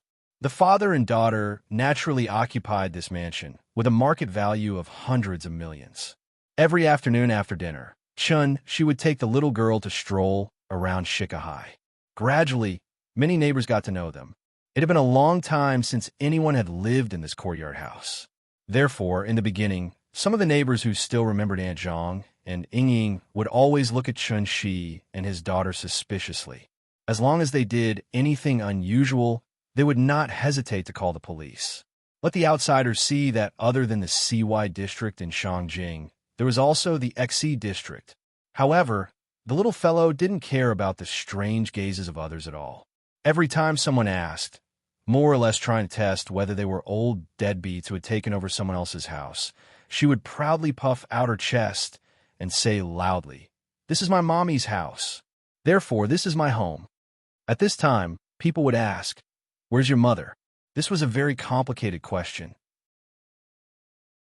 Therefore, every time she heard this question, she would always be like a frosted eggplant, weakly stammering, "My mama went abroad and hasn't returned yet." This was what Chun-Shi had told her. Her father wouldn't lie to her, so, as long as they stayed here, her mother would definitely come back. She really wanted to see her mother, just like how Chun-Shi also wanted to see Ying. However, as time passed day by day, Chun-Shi's heart sank day by day. Every day, Feng Mintai would pretend to pay a visit to him. Although he said it was a visit, he was actually worried that Chun-Shi had already found the person he wanted, so he would renege on the debt and not pay. A clue was worth 1 million, but if Chun-Shi found the person he wanted to see in this house, then the 1 million would become 10 million. After all, he was the one who found the clue to this house. However, with his punctual visits every day, Feng Mintai gradually realized that the 10 million might not be so easy to earn. Helplessly, the project was restarted. This time, they focused on Qin Yongyan. This was the only clue that could be developed again. In the purple world, the wisps of smoke stopped cold, and the rain passed through the clouds. Envied the peach leaves, the curved sill in front of the window, the swallow's nest, and the willow's vermilion door. Looking back at the first year, the misty hair fluttered in the wind, and the delicate spring. In the welcome place, only the youthful beauty was affectionate, and the jade pendant was attentive. Who knew that at this moment, the ecstasy, vaguely smiling in front of people, remembering the slender palm, it really became a dream. The resentment and memory of the flower should be a double literature, carrying the mood of wine, teaching the beauty poetry, regretting in vain that the romantic has wronged people. Who should go, waiting to send the hatred, the two places equally. On October 10th, the first snow fell in the Mintuga mountain area. However, it could not be considered the first snow in Shangjing. The so-called first snow was strictly regulated. Only when more than 10 of the 20 man-made stations in Shangjing observed the phenomenon of snow, or when all 5 stations in the city, Chuyang, Haidian, Fengtai, Shijingshan, and Observatory, observed the phenomenon of snow, or when 3 or more of the 5 stations in the city observed the phenomenon of snow, and at least one station had snowfall. Only when the snow was 0. 1 millimeter could it be considered the first snow. Winter was getting closer and closer, and the locust trees in the courtyard finally lost all their leaves. They held up the graceful branches of the withered trees as if they were welcoming the coming winter. The little fellow went out less and less often. There was only one thing she liked now, and that was to hide in the warm room with the electric heater wrapped in a quilt and watch TV with the big cat. Shangjing was dry and cold, and Zhonghai was wet and cold. Although the temperature in Zhonghai was higher in winter, it was windy and humid. The most important thing was that there was no heating. The house in the Kongju district did not even have air conditioning, let alone heating, so the little fellow had always been afraid of winter. She did not expect that after coming to Shangjing, the electric heater in the courtyard house would make her fall in love with this winter. Chun-Shi stood in the courtyard in a daze for longer and longer. His temper was also getting worse and worse. Of course, for the little fellow, Chun-Shi still doted on her, as usual. But for anyone other than the little fellow, Chun-Shi could only laugh, including the big cat. Although Chun-Shi did not scare it much, the big cat now took the initiative to avoid Chun-Shi when it saw him. Unless the little fellow held it, it did not dare to get within 5 meters of Chun-Shi. Even Big Cat received this kind of treatment, not to mention the incomparably treacherous Feng Mintai. However, Feng Mintai was also a master of changing the rudder according to the wind. Since the last time he was kicked out of the courtyard by Chun-Shi, every time he came back, he would not cross the Chuehua gate again. This was because he had a vague feeling that something was about to happen. If he provoked Chun-Shi again, his life might be in danger. Ning Zhonghua and Su Wei did not dare to call Chun-Shi now. Although the influence of the energy cultivation pill had declined to the lowest point under their joint efforts. But some fires were easy to light. It was difficult to destroy them. So after a lot of hesitation and consideration, Ning Zhonghua had to summon up the courage to carefully call Chun-Shi. However, Chun-Shi only responded with one word: "Get out." After hanging up the phone, Ning Zhonghua looked at Su Wei helplessly. Su Wei was a little confused. That was a boss above the ministerial level. Would Mr. Chen refuse? Ning Zhonghua shook his head and did not speak. Su Wei was so anxious that he scratched his ears and cheeks, wishing that he was the one who called just now. Ning Zhonghua patted him on the shoulder silently, motioned for him to calm down, and then walked to the window. After exhaling deeply, he could not help but sigh. A storm is coming. Wind building. It was getting colder and colder. November 21st. The little fellow received the biggest gift besides her father: new snow. When she woke up that night, Shangjing City had completely changed. The first snow of this year came earlier than before. When the little girl crawled out of Nuanyuan's bed, she found that the courtyard had completely changed. It was like being painted with white paint, and the whole courtyard was dyed white. Wrapped in silver, it was exceptionally enchanting. She put on her small cotton-padded jacket and did not wait for Chun-Shi to wash her face. She had already rushed out of the room and ran to the courtyard, shouting crazily.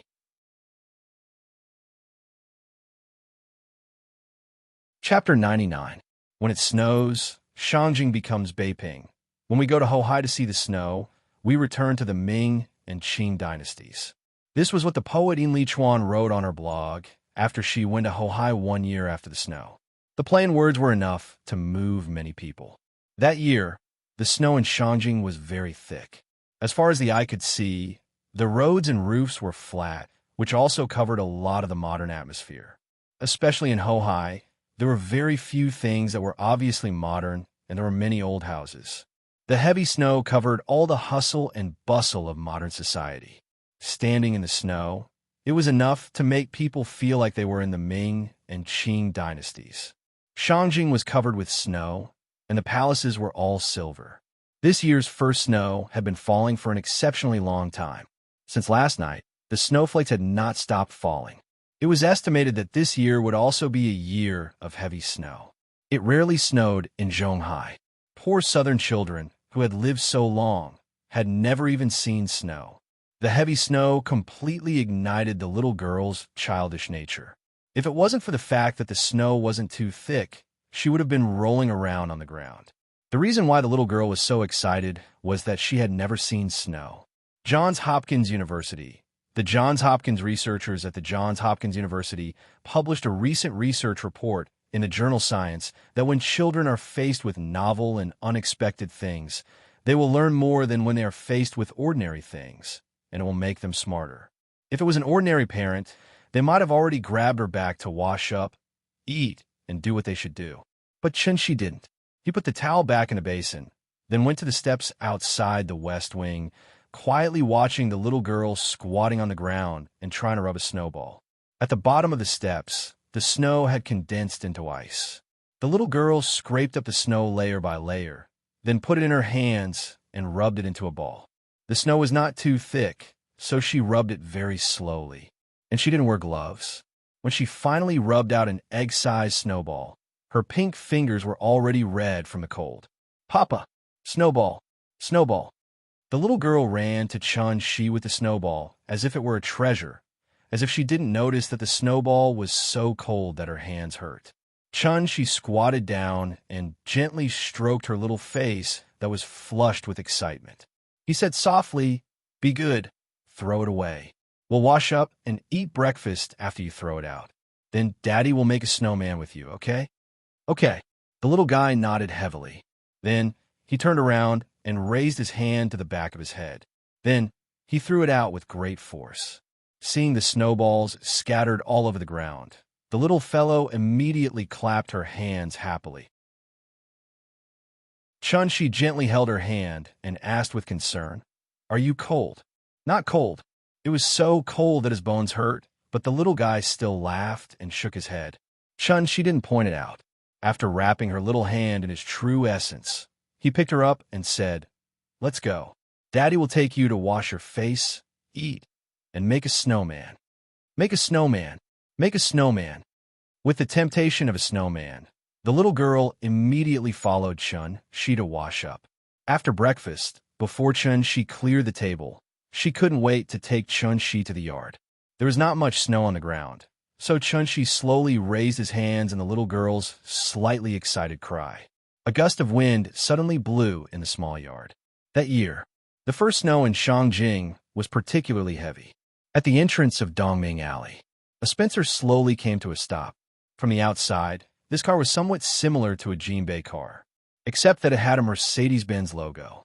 There was only one woman sitting in the big car. She was holding a glass of red wine and shaking it slightly. After the car stopped, the woman lifted the curtain and looked inside. After confirming that she had arrived at the station, she lowered the partition between the car and the driver's seat, and then asked, "Old Meng, when did they live here?" "It should be September 29th. You told me not to get close to here, so I'm not very sure about the specific time." "September 29th? The woman gently put the wine glass on the table in front of her, and then laughed softly. She seemed to be talking to herself, and said softly, "Today is November 21st. Do they really think of this as their own home?" After that, she opened the door and got out of the car. The woman was very tall, and she was wearing a Canada coat, goose beige coat, and a pair of black Balenciaga boots. Looking at her dress, she looked like a model who came to the old street for a photo shoot.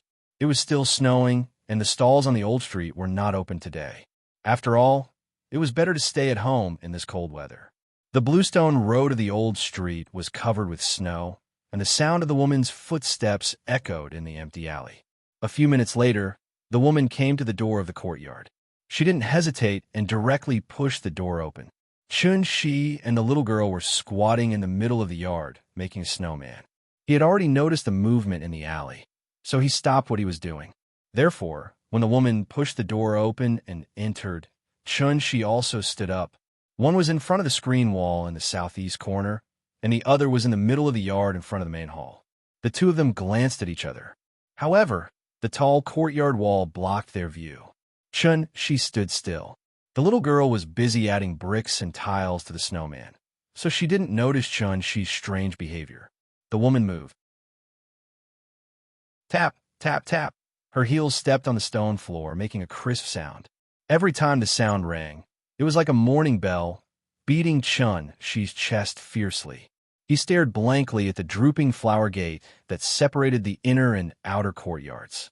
The woman walked steadily and soon crossed the front yard and came to the drooping flower gate. And at this moment, Chun-Shi also saw her face clearly. She wasn't Ying. An indescribable feeling immediately surged in Chun-Shi's heart. He stared blankly as the woman walked straight towards him. The little girl squatted on the ground, holding a ball of snow with both hands, and was about to slap it on the snowman. The woman was getting closer and closer, and her footsteps finally startled the little girl. The little girl turned her head and glanced at the woman who suddenly appeared. Then she suddenly grinned, as if she was very happy, and asked sweetly, "Sister, do you want to make a snowman with us?" The woman didn't speak. The little girl waited for a while. Seeing that she did not speak, he no longer paid attention to her and continued to build his own snowman, huffing and puffing. The woman silently looked at the little girl squatting on the ground. After a long while, she suddenly asked, "What's her name?" Her voice sounded very cold. Just like today's weather, although the sun was bright, there were still snowflakes floating. Chun-Shi was stunned for a moment, then solemnly replied, "Chun-Yin, what about you?" "Chun-Shi." "Chun-Shi?" After softly repeating this name, the woman finally shifted her gaze from the little girl to Chun-Shi. "My name is Qin Xueching.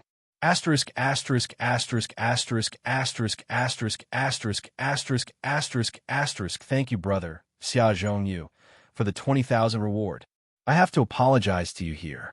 It's not that I don't want to add more. It's because I really can't write that much. It's not that I'm not working hard. I've really done my best.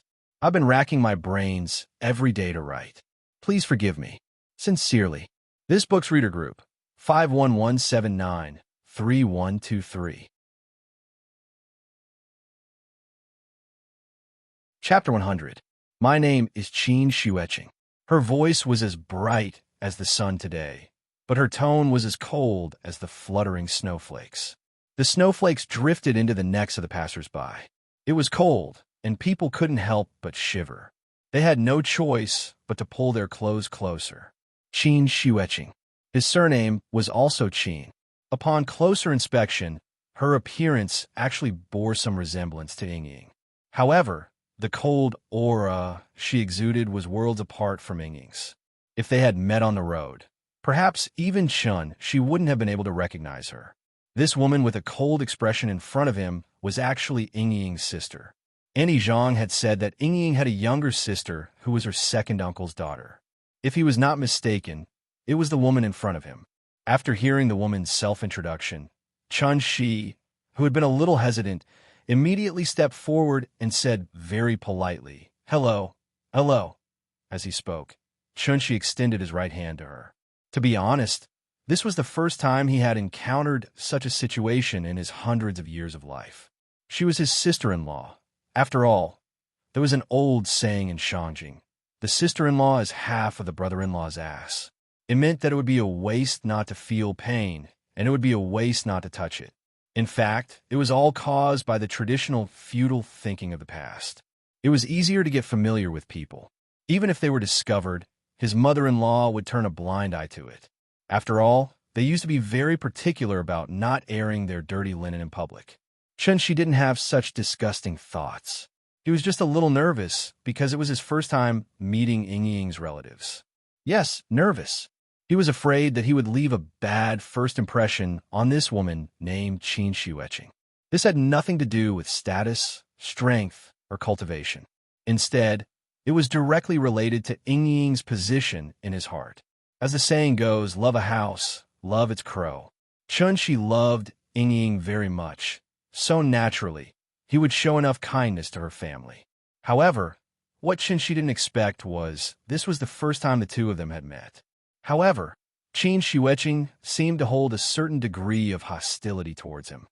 Do you see the words outside? This is the Qin clan. You can leave. Her tone was very calm, as if she was just narrating a very simple matter. Hearing this, Chun-Shi looked at her with some surprise. After being stunned for a moment, Chun-Shi gently shook his head and withdrew his right hand that was expressing goodwill. I'm waiting for Ying. Once I see her, I'll leave. She won't come. Qin Shuiqing glanced at Chun-Shi and then looked at the little fellow again. However, when she saw the little fellow's silly look, she didn't like him. Instead, a trace of imperceptible disgust flashed through her eyes. If I were you, I would take the child and go as far away as possible now. Why? She seemed to be a little puzzled. Qin Shuiqing didn't answer immediately. She just looked at the little fellow silently, as if she was seriously thinking about something. After a long period of silence, she looked at Chun-Shi again and said calmly, "Because you don't deserve it." "I don't deserve it?" As if he had heard a big joke, Chun-Shi suddenly couldn't help laughing. He shook his head and chuckled involuntarily. "You mean that your family is very particular about matching in social status, right?" Qin Shuiqing was silent. Chun-Shi pointed to the main hall behind him and asked with a smile, "It's the 70th anniversary of the founding of the People's Republic. Why? The Great Revolution didn't sweep away your stubborn feudal ideas." Hearing this, Qin Shuiqing's expression, which had never changed since ancient times, finally relaxed a little. She sighed softly. With some doubts, she said softly as if she was talking to herself, "I really don't understand what my sister is thinking. She actually gave birth to a daughter for you." The smile on Chun-Shi's face disappeared. This was because Zhao Yuan had once said something similar. If only Qin Shuiqing wasn't his sister-in-law. Chun-Shi really didn't expect that his first meeting with his sister-in-law would end up like this. The atmosphere in the yard suddenly dropped to the freezing point. However, Qin Shuiqing obviously didn't care about Chun-Shi's feelings. After thinking for a while, she sighed softly with a kind of almost pity in her eyes. "Well, I'll tell you why." After that, Qin Shuiqing raised her delicate hand. Her fingers were very beautiful, white and slender and without impurities, as perfect as cold jade. Then, she shook her 5 fingers gently. An invisible force shot out in an instant and hit the snowman in front of the little fellow. Bang! The snowman collapsed in an instant, turning into countless pieces of snow that drifted in all directions. She flicked her 5 fingers and hit the snowman 10 feet away. The sudden turn of events stunned the little fellow. She was holding a ball of ice and was about to hit the snowman's head with the ice in her hand. But in the blink of an eye, the snowman disappeared. The snowman that she had worked hard to build for a long time had turned into countless pieces and completely disappeared in front of her eyes. The little fellow looked down at the original position of the snowman. There was only a thick layer of snow left there. "Papa!" The little fellow squatted on the ground and held the ice. She looked up at Chun-Shi in confusion. Her eyes were full of doubts. Where did the snowman go? She looked down at the original position of the snowman again until she was sure that the snowman was really gone. Then, with a wah sound, he suddenly burst into tears. In fact, Chun-Shi could have stopped Qin Shuiqing's behavior, but he didn't. Because of this woman's actions, he suddenly had a kind of enlightenment. However, it was precisely because of his carelessness that the little fellow began to wail in grief. So, Chun-Shi quickly squatted down and gently held the little fellow in his arms. The little fellow cried sadly. As soon as Chun-Shi stretched out his hand, she rushed directly into Chun-Shi's arms and then tightly hugged his neck. She pursed her lips and cried loudly, "Papa, the snowman is gone. The snowman is gone. Good girl, Nian, don't cry. Papa will show you a magic trick, okay?" However, the only response he got was the little fellow's loud cries full of energy. Chun-Shi stopped talking and slowly stood up with her in his arms. The little fellow cried on Chun-Shi's shoulder. Her pitiful appearance was really pitiful. Chun-Shi gently patted her head and comforted her with a few words.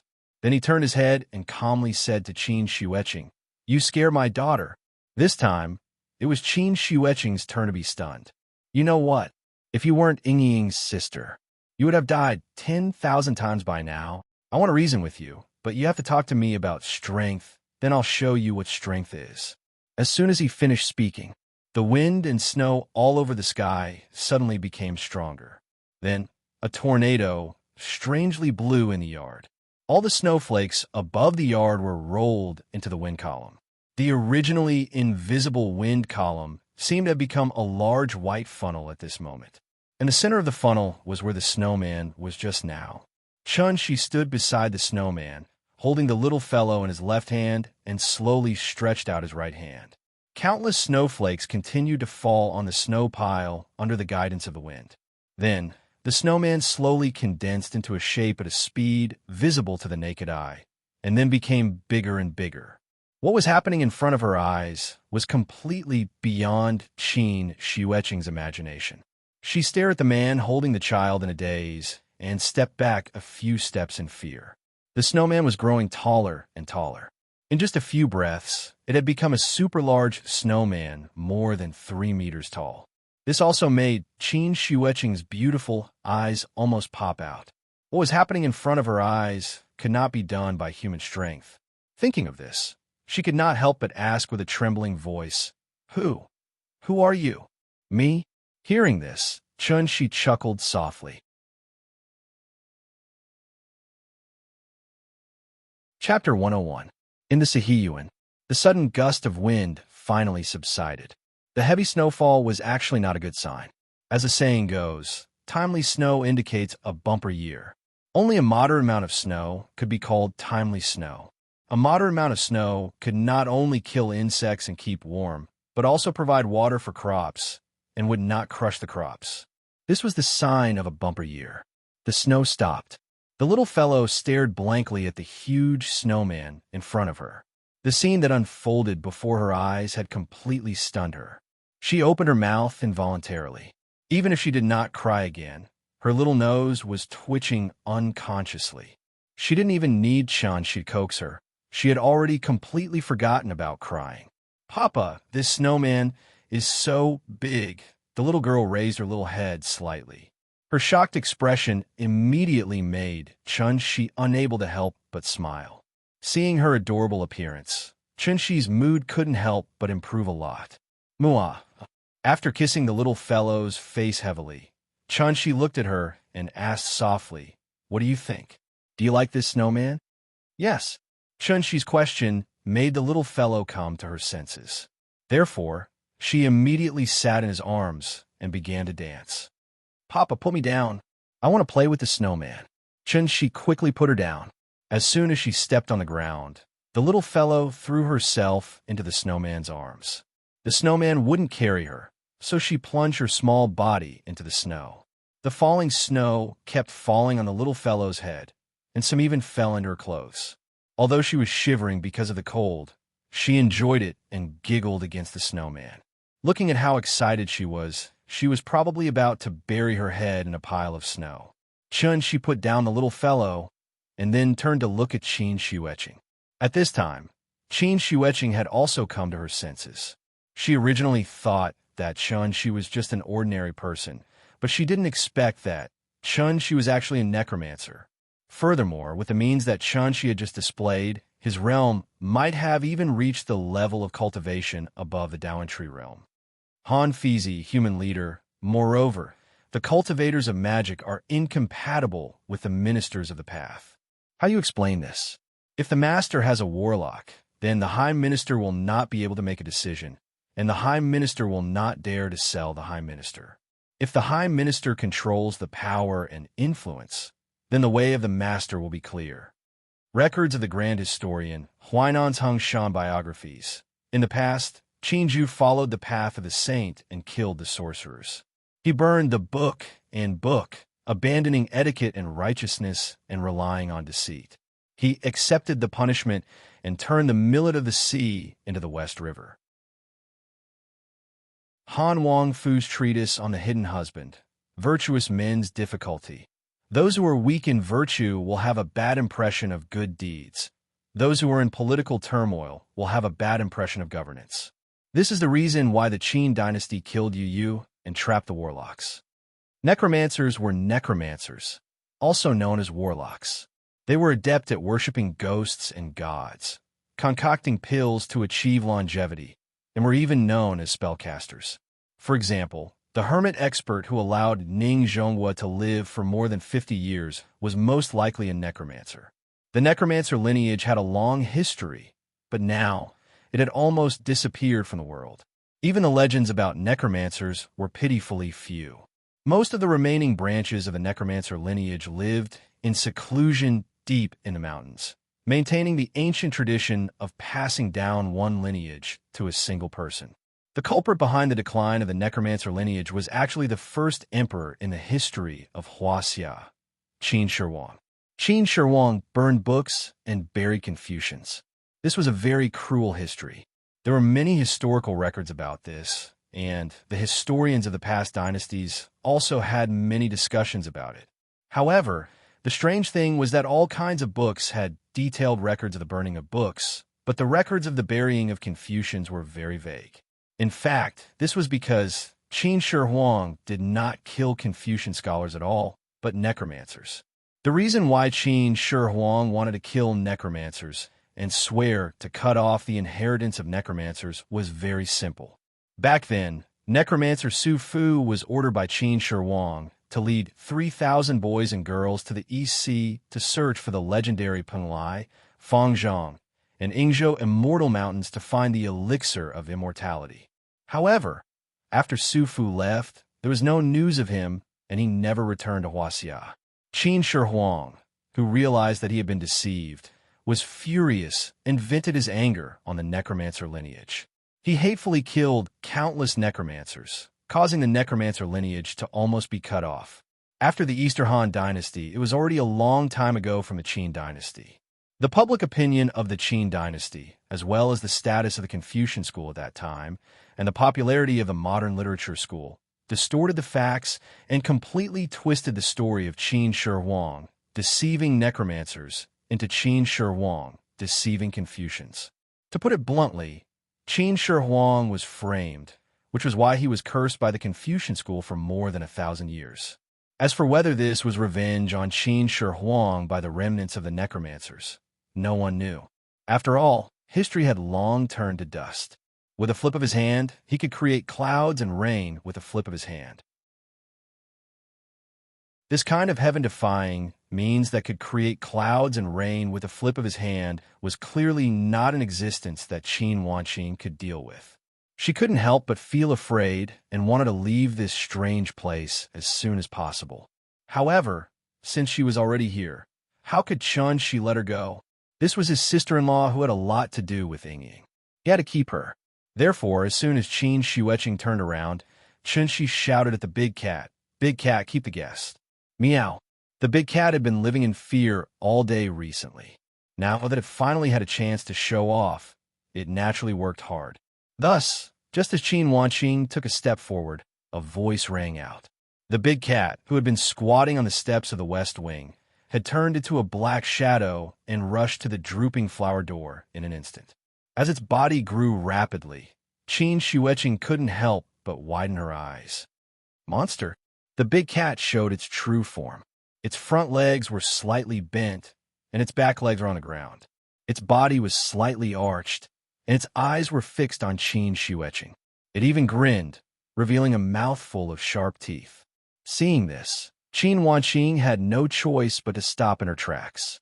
She hesitated for a moment, then turned around and shouted at Chun Shi, "Who are you?" Hearing this, Chun Shi could only shake his head and say helplessly, "I seem to remember telling you. My name is Chun Shi. I am Qin Ruoying's husband, Chun Yin's father." "You." Qin Shiueqing stomped her foot angrily. She didn't know what to do now, not to mention this unfathomable man. Even the strange monster behind her was something she couldn't guarantee that she could walk past it unscathed.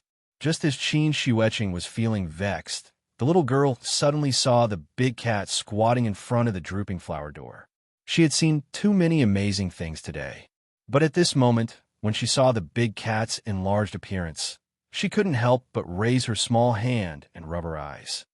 "Big cat, is that you?" The little girl and the big cat had been together for so long that they even used the same blanket. Therefore, almost without much thought, The little girl realized that this huge black panther was very similar to her big cat. In order to confirm its guess, the little brat ran toward the drooping flower gate. Meow, boss was here, so the big cat could only meow obediently as a greeting. After hearing that familiar voice, the little girl was excited. She didn't dare to approach at first, but when she heard the big cat's meow, she immediately opened her arms and pounced on it, then hugged the big cat's head. Big cat, big cat, big cat, it's really you. The little girl was too excited, so she used her small hands to rub the big cat's head. The big cat's face was rubbed out of shape, but it didn't dare to hide. So it could only retract the barbs on its tongue and stick out its tongue to lick the little girl until she didn't have time to rub it again. The little girl hugged the big cat and giggled happily. But then an idea suddenly appeared in her mind, so she immediately shouted happily, "Big cat, can I ride you?" It wasn't a question, but a statement. So, without waiting for the big cat to say anything, she was already hugging the big cat's neck and jumping with all her strength, trying to climb up its back. Unfortunately, she was too short. After the big cat grew up, it was at least 2/3 of her height, so the little girl couldn't climb up at all. Seeing this, the big cat could only obediently lower its body and let her ride on it. After the little girl sat down, the big cat stood up again, and the little girl hugged the big cat's neck with both hands, lying on top of it and giggling. Big cat, go, go, go. In the courtyard, the big cat carried the little girl on its back, and under her constant urging, it had no choice but to run in circles around the courtyard. It didn't dare to run too fast, afraid that the little girl would fall. If the little girl accidentally fell, it estimated that all 4 of its legs would be broken by Chun-Shi. So it was better to be careful. Qin Shueqing stood in the same place, and her mind was blank. She stared blankly at everything that was happening in front of her. While in a trance, she felt dizzy. Thank you to the boss. Reading books is like life for the 20,000 reward. Thank you to the boss, a mess, for the 10,000 reward.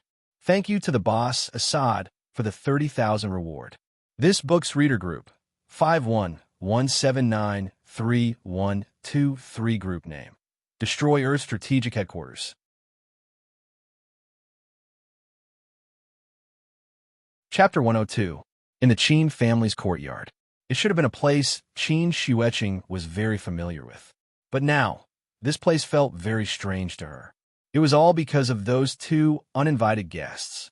No, it was 3, because this black cat, which seemed to be a pet, was at least a monster that had cultivated for hundreds of years. Nian rode the big cat and jumped around the courtyard. In order to prevent her from falling, Chun-Shi specially put a rope around the big cat's neck and made a simple rein for her. The little fellow was amazing now. In addition to hide-and-seek and 123 wooden men, she finally had one more entertainment. Riding the big cat. Riding the big cat was much more fun than riding Papa, so she didn't want to get down after riding it. She stuck to the big cat. It had no choice but to take her slowly round and round. Qin Shueqing stood on the steps of the East Wing, looking at the child in front of her who was riding the Black Panther in circles, but she was very upset.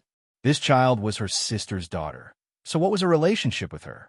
She frowned and thought for a while before she finally figured it out. She should be the child's aunt, and the child should be her niece. Aunt? Niece. Qin Shueqing stood on the steps, slightly lost in thought. At this time, the little fellow rode the big cat in front of her. Sister, do you want to play with me? I'll invite you to ride the big cat. Nian didn't know that her snowman was destroyed by the woman in front of her, so she was very friendly to this strange woman who suddenly appeared in their house. However, after hearing her words, Qin Shueqing glared at the little fellow with slight disgust. The little fellow was so happy that she didn't realize that this woman didn't like her very much. However, the big cat under her felt it. So the big cat immediately grinned and growled. Meow.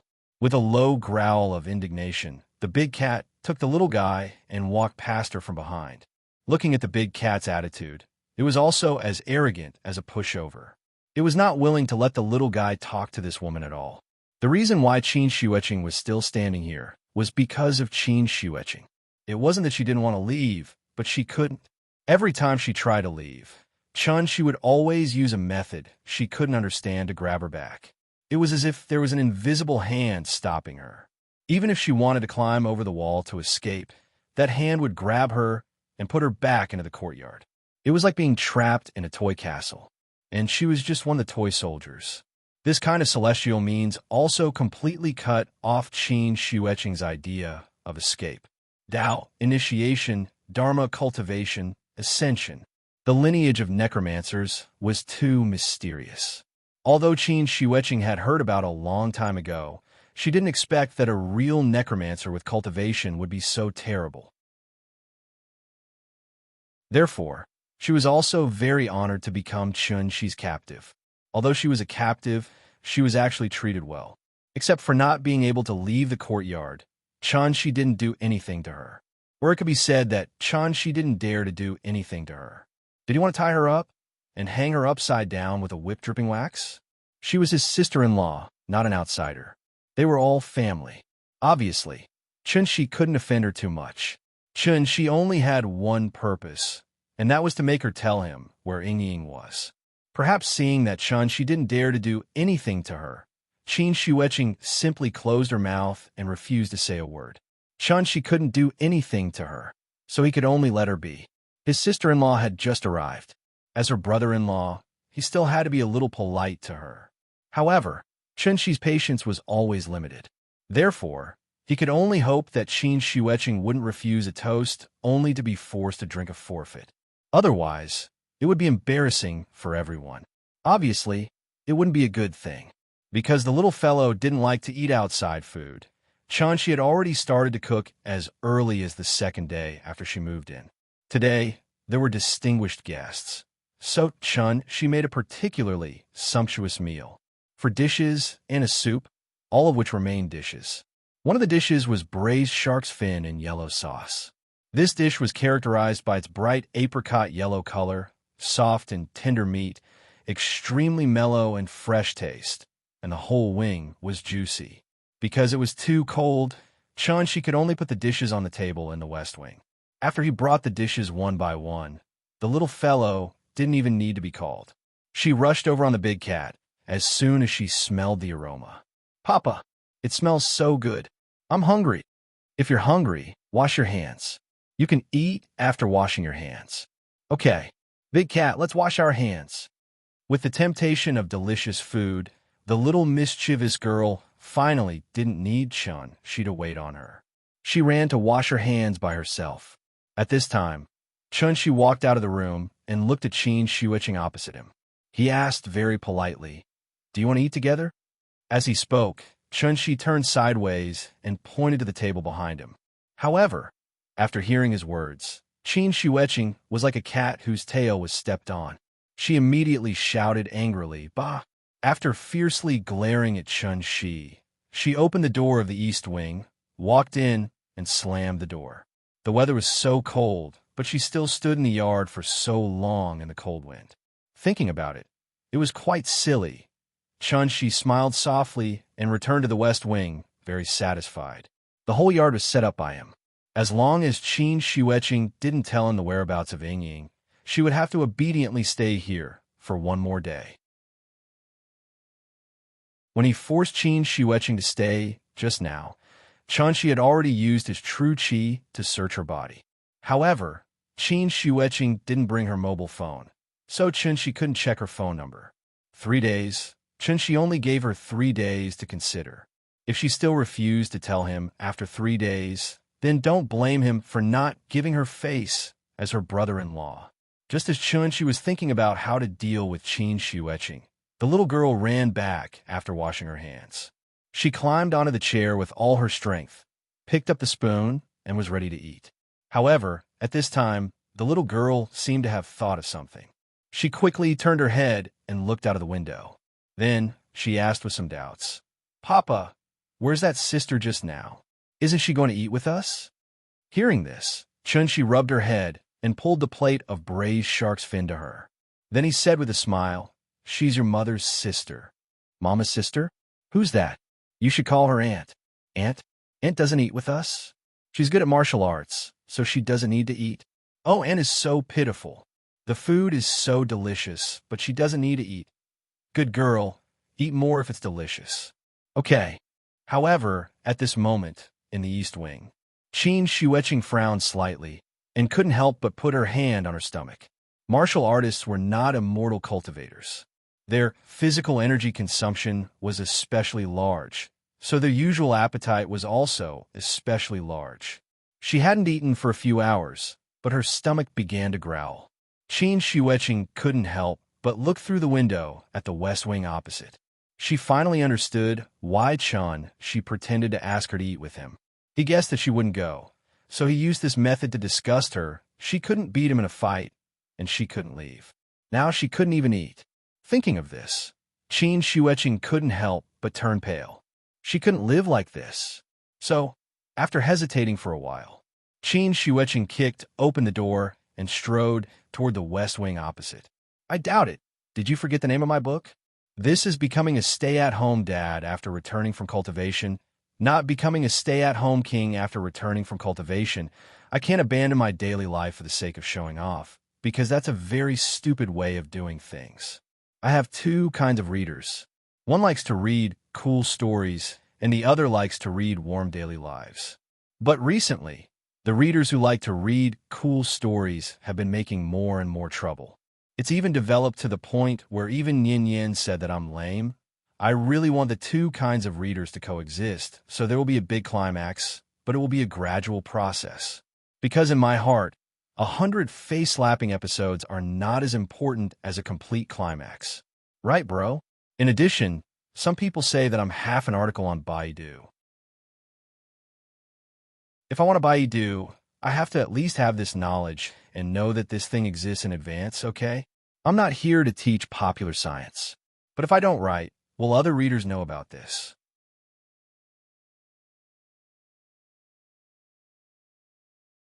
Chapter 103. Bang! With a stomach full of resentment, Qin Shueqing kicked the door of the West Wing hard. However, what she got in response to her kick was an even stronger reaction force.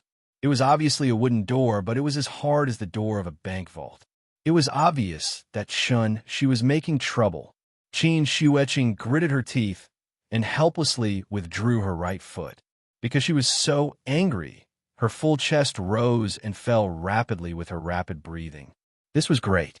She couldn't even open the door. But if she went back in resentment, she felt very unwilling. But if she knocked on the door properly, she couldn't bring herself to do it. The snow had stopped. But the cold wind was still whistling.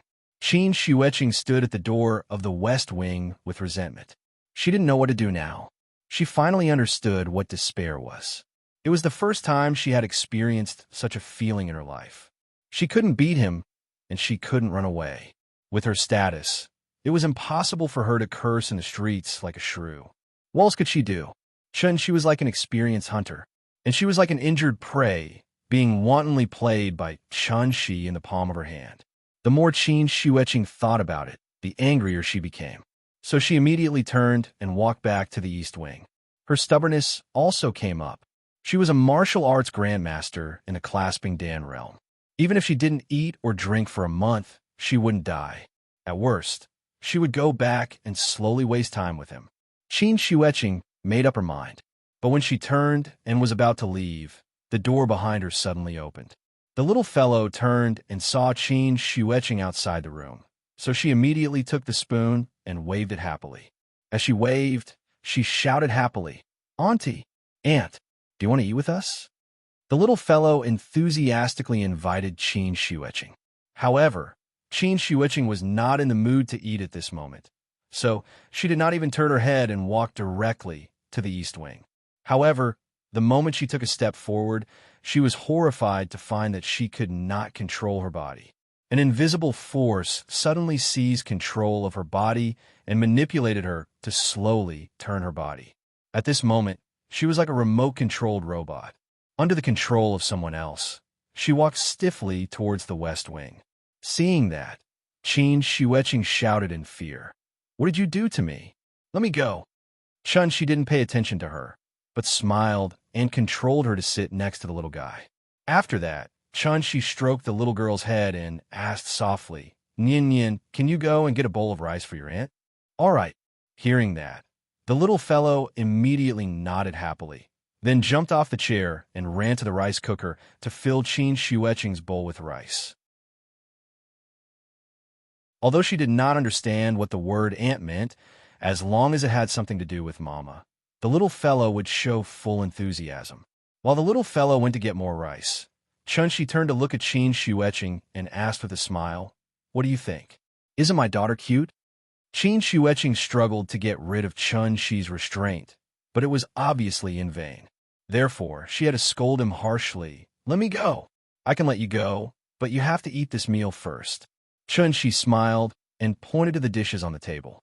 Qin Shueqing did not answer, but glared at him fiercely. "And the rice." The little fellow quickly ran back with the bowl and then happily raised the bowl in front of Qin Shueqing. Seeing that, Qin Shueqing was still a little hesitant. Chun-Shi did not talk nonsense with her and immediately controlled her to take the bowl from the little fellow's hand. Qin Shueqing flew into a rage and wanted to scold Chun-Shi, but at this time, she found that she could move again. After being stunned for a moment, Qin Shueqing's first reaction was to leave here. But just as she moved, Chun-Shi restrained her again. "You!" Qin Wanqing wanted to say something, but as soon as she said a word, it was as if someone was strangling her neck. She swallowed the words that she was about to say. Chun-Shi glanced at her lightly and said calmly, "Eat." At this time, the little fellow also ran back to her seat, took the spoon, and was ready to start again. After drinking a mouthful of fresh soup with great satisfaction, the little fellow found that Qin Shueqing still held the bowl just now, so she asked with some doubts, "Aunt, why don't you eat?" Seeing the little fellow's puzzled face, Qin Shueqing collapsed. After being tormented by Chun-Shi, she was so angry that she was about to cry. She would rather be beaten to death by Chun-Shi than be humiliated by Chun-Shi so wantonly. Yes, humiliated, like a doll. Chun-Shi held her in his hand and played with her casually. She tried for a while and found that she could speak. She immediately said quickly, "Let me go, I'll eat." As soon as she finished speaking, she found that she could move. So, Qin Shueqing held the bowl in one hand and the chopsticks in the other, stiffly digging into the bowl of steaming white rice. She didn't take any food and just ate the rice. Seeing that she didn't take any food, Chun-Shi said with a smile, "You're a guest. Don't just eat. Try the food I made." Hearing this, Qin Shueqing's movements paused. Then, a line of tears suddenly fell from her face. She was angry and cried because of Chun-Shi. Chun-Shi didn't expect that he could make his sister-in-law cry, so he quickly asked the little fellow, "Nyin Nyin, are you full?" "I'm full. I'm so full." "Then go watch cartoons with Big Cat." Okay. When it came to cartoons, the little fellow was full of energy. So, when Chun-Shi put her on the ground, she shouted for Big Cat to watch cartoons on the bed. After the little fellow left, Chun-Shi turned to look at Qin Shueqing. At this time, Qin Shueqing had secretly wiped away the tears on her face. "Let's talk." Qin Shueqing didn't say anything, but lowered her head and continued to dig into the white rice in her hand. She didn't have the arrogance she had when she first arrived. Instead, she looked more like a little woman who had been wronged. This was also the result that Chun-Shi wanted. Seeing that she had finally removed the layers of shell, Chun-Shi asked again, "I'm really curious. Why did you have a flash of murderous intent when you first saw Nyin Nyin?" Qin Shueqing was stunned. She didn't expect that Chun-Shi could even feel this. You should be glad that the murderous intent in your heart disappeared in a flash. Otherwise, I think we might not even have the chance to sit here and talk. The so-called murderous intent and murderous intent. One represented the desire to kill, the other represented the preparation to kill. The two didn't seem to be very different, but there was an essential difference. The murderous intent was an idea that came out in an instant, while the murderous intent was the breath before the preparation to kill. Qin Shueqing was a master of martial arts, so every time she was ready to make a move, the muscles all over her body would naturally tighten, and the pores would immediately contract and close. If it was a master of the same level, he would naturally be able to detect all kinds of subtle changes in her body. This was the so-called murderous intent, which also meant that she was about to make a move. The murderous intent could be perceived, but the murderous intent couldn't be perceived, because the murderous intent was just a kind of thought. Unless one could see through people's hearts, how could one perceive the thoughts of others? Chun-Shi couldn't see through people's hearts, but he could infer from Qin Shiueqing's subtle expression at that moment. Qin Shiueqing should really be glad. The murderous intent in her heart came and went quickly. Otherwise, she would really be crushed to death by Chun-Shi on the spot. Qin Shiueqing didn't answer. Chun-Shi smiled and continued. You are very strange. I guess you haven't even killed a chicken, but today you want to kill a child, and it's your sister's child. Tell me why? After that, Chun-Shi looked at her quietly. Qin Shiueqing held the bowl and lowered her head as if she was thinking. She was silent for a long time. Chun-Shi also waited for her for a long time.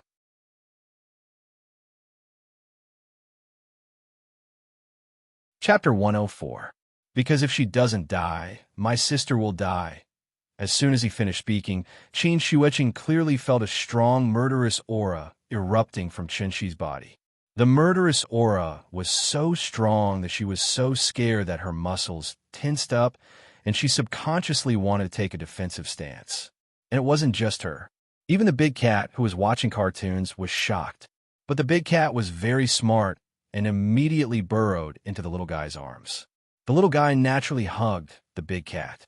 This behavior was like a solid, reassuring pill for the big cat.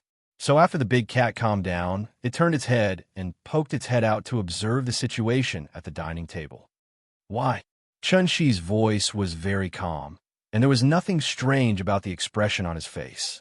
But his body was constantly emitting a monstrous, murderous aura. He was a cultivator, not a warrior. So when he was angry, the surrounding spirit energy would also surge. Therefore, Qin Shiueqing was a master after all. So even if she didn't see any signs of Chun-Shi wanting to attack, she could clearly sense that Chun-Shi wanted to kill someone. This brother-in-law of hers, who had been hiding his strength, finally showed his fangs. Qin Shiueqing was a little lost in thought, as if she didn't hear Chun-Shi's words. So, Chun-Shi asked again why. Qin Shiueqing's body suddenly trembled, and then she looked at Chun-Shi with a complicated expression. She reluctantly shook her head and said, I can't tell you. I shouldn't have come to you at all. I was meddlesome. Hearing this, Chun-Shi suddenly laughed. You brought that necklace over for her, didn't you? After saying this, Chun-Shi looked thoughtfully at the little guy who was sitting on the bed and watching cartoons attentively. Qin Shiueqing didn't reply. You want to drive us away because you're afraid that your family will find out that Ying gave birth to a daughter for me, right? Qin Shiueqing still didn't speak. Chun-Shi waited for a long time. Seeing that she didn't want to speak again, Chun-Shi changed the topic and asked with interest, if I remember correctly, those who are above transforming strength are called masters, so you should be a martial arts master, right? Hearing this, Qin Wanqing finally nodded and replied somewhat reluctantly. Above the neutral strength stage is the controlled dance stage. Only after achieving the controlled dance stage can one become a grandmaster. I've seen people at the peak strength stage, but they're older than you and have been through hundreds of battles. They always have a kind of hostility that can't be hidden. You don't have it, and your realm is far higher than theirs. So you do have some reason to be proud. However, when she heard Chun-Shi's assessed, Qin Shiueqing immediately frowned and scolded in exasperation. Are you trying to humiliate me? Don't think that you're so great. If we're at the same level, I can kill you as easily as killing a chicken within 10 steps. Really? Chun-Shi pretended to look at her in surprise. Then he asked with a smile, in fact, I'm very curious. Have you ever killed a chicken? Qin Shiueqing was irritated by him again. She got up and wanted to leave, but how could Chun-Shi let her go? So the moment she got up, Chun-Shi stopped her again and said with a smile, Don't be angry, don't be angry. Today is the first time we've met, and I want to talk to you more. What do you want? Nothing. As long as you tell me where Ying is, I'll let you go right away. Qin Shiueqing was stunned. After being stunned for a while, She seemed to think of something and said with a look of contempt, "Even if I tell you, what can you do? Since you're a necromancer, let me ask you, do you know the Gate of Heaven?" Gate of Heaven? What's that? She was a little confused. It was the first time he had heard of this term. Qin Shiweching saw his confused look and couldn't help laughing. "You don't even know the Gate of Heaven." It was as if she had found something very funny. Qin Shiweching laughed louder and louder. In the end, even the little fellow was alarmed by her laughter. The little fellow turned her head and glanced at this strange ant. Then she continued to watch cartoons with the big cat in her arms. She didn't speak, but looked at her quietly. He was as calm as a pool of stagnant water, without any ripples. Qin Shiweching laughed for a while, but when she saw Shi's indifferent look, her face fell again. "Bah! Summer insects can't talk about ice, and frogs in the well can't talk about the sea. You're really like an arrogant toad." "Oh, is that so?" Shi also laughed with her and asked, "The Gate of Heaven you're talking about, is it the southern gate of the heavenly court? As long as you walk through the southern gate, you could be ranked as an immortal?" Hearing this, Qin Shiweching laughed and said, "If you want to understand it that way, it's actually not wrong." And then, Shi spread his hands and asked with a puzzled look, "What does that have to do with me?" Qin Shiweching was choked by his words. She felt like she was playing the lute to a cow. Therefore, she couldn't help but say angrily, "My sister and I are Xian who presides over the Gate of Heaven. If the Gate of Heaven doesn't open, we can't get married. If people find out that she has a child, my sister will be burned alive." "Oh, I see." Shi nodded, then suddenly stood up and began to clean up the tableware on the table. After realizing that she had said something wrong, Qin Shiweching stared at him blankly. After a while, she asked hesitantly, "What else do you want?" "My sister asked me to give you the necklace so that you can forget about her. We are Xian. We can't get married." Hearing this, Shi said as he cleaned up, "Ying knows about this rule, right?" But she still chose to give birth to Yin, which means that she doesn't want to be a Xian, right? Qin Shiweching didn't reply. When Shi looked at her, her eyes were also a little evasive, as if she didn't dare to look at Shi. "Since Ying doesn't want to be a Xian, do you think I should take her home?" Hearing this, Qin Shiweching suddenly became anxious and couldn't help but exclaim, "No, you can't go. You'll kill my sister." "Kill her? No, I'm going to take her home." Qin Shiweching was a little agitated and wanted to say something more. But at this time, she suddenly waved his sleeve. Then, her whole body flew straight out of the courtyard like a kite, and then suspended in the middle of the courtyard, unable to move. After binding her in the middle of the courtyard, she slowly walked out of the west wing. He raised his head and looked at Qin Shiweching calmly. After a moment of silence, she asked calmly, "Tell me, where is Ying?" Qin Shiweching hesitated for a moment, but still chose to shut up. However, Shi's next sentence suddenly made her face change greatly. "If you don't say it, I'll burn you now." Shi's appearance didn't change at all, and his expression was still calm. But Qin Shiweching seemed to feel that the man standing in front of her now, he was like a wolf that had taken off its sheepskin, completely revealing the ferocious nature in his bones. "Well, I'm different from most writers because I can't stand trolls. I've been a failure for a long time, so I won't condone trolls acting presumptuously in front of me. There was already a wave of trolls when the female lead was in the lead role, and now there's another wave of trolls for my sister-in-law. Forcibly whitewashing, lowering IQ, illogical, explaining too much will disgust other readers. So I won't open a chapter to explain the motives of my sister-in-law's behavior. The following is the extras." She took the little fellow to play the single plank bridge. Halfway through, the little fellow felt it was very simple. So she asked Shi to let go of her, and she wanted to walk by herself. Shi couldn't persuade her, so he had to let go of her. The little fellow tried to take a step or two. She found it was very simple, so she was a little proud. She wanted to jump directly to the opposite side. But just as she was jumping happily, her feet suddenly slipped and she accidentally fell down. The little fellow fell to the ground and hurt, and immediately cried loudly, constantly blaming Shi for not holding her properly. Seeing this, Chun-Shi had to hold the little fellow tightly, comforting her with a guilty face. Nian Yin, I'm sorry. It's all Dad's fault. Dad didn't take good care of you. Dad apologizes to you, okay?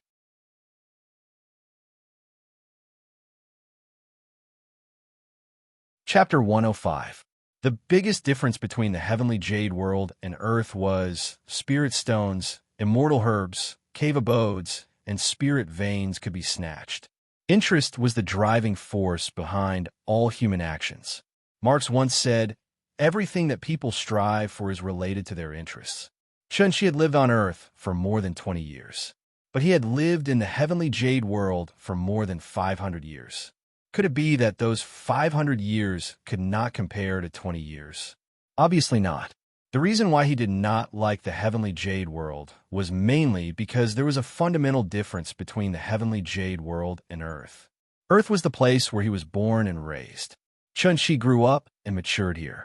His outlook on life, values, and worldview had formed the most basic framework because of this. So after he went to the heavenly jade world, he always felt that he did not fit in with that world.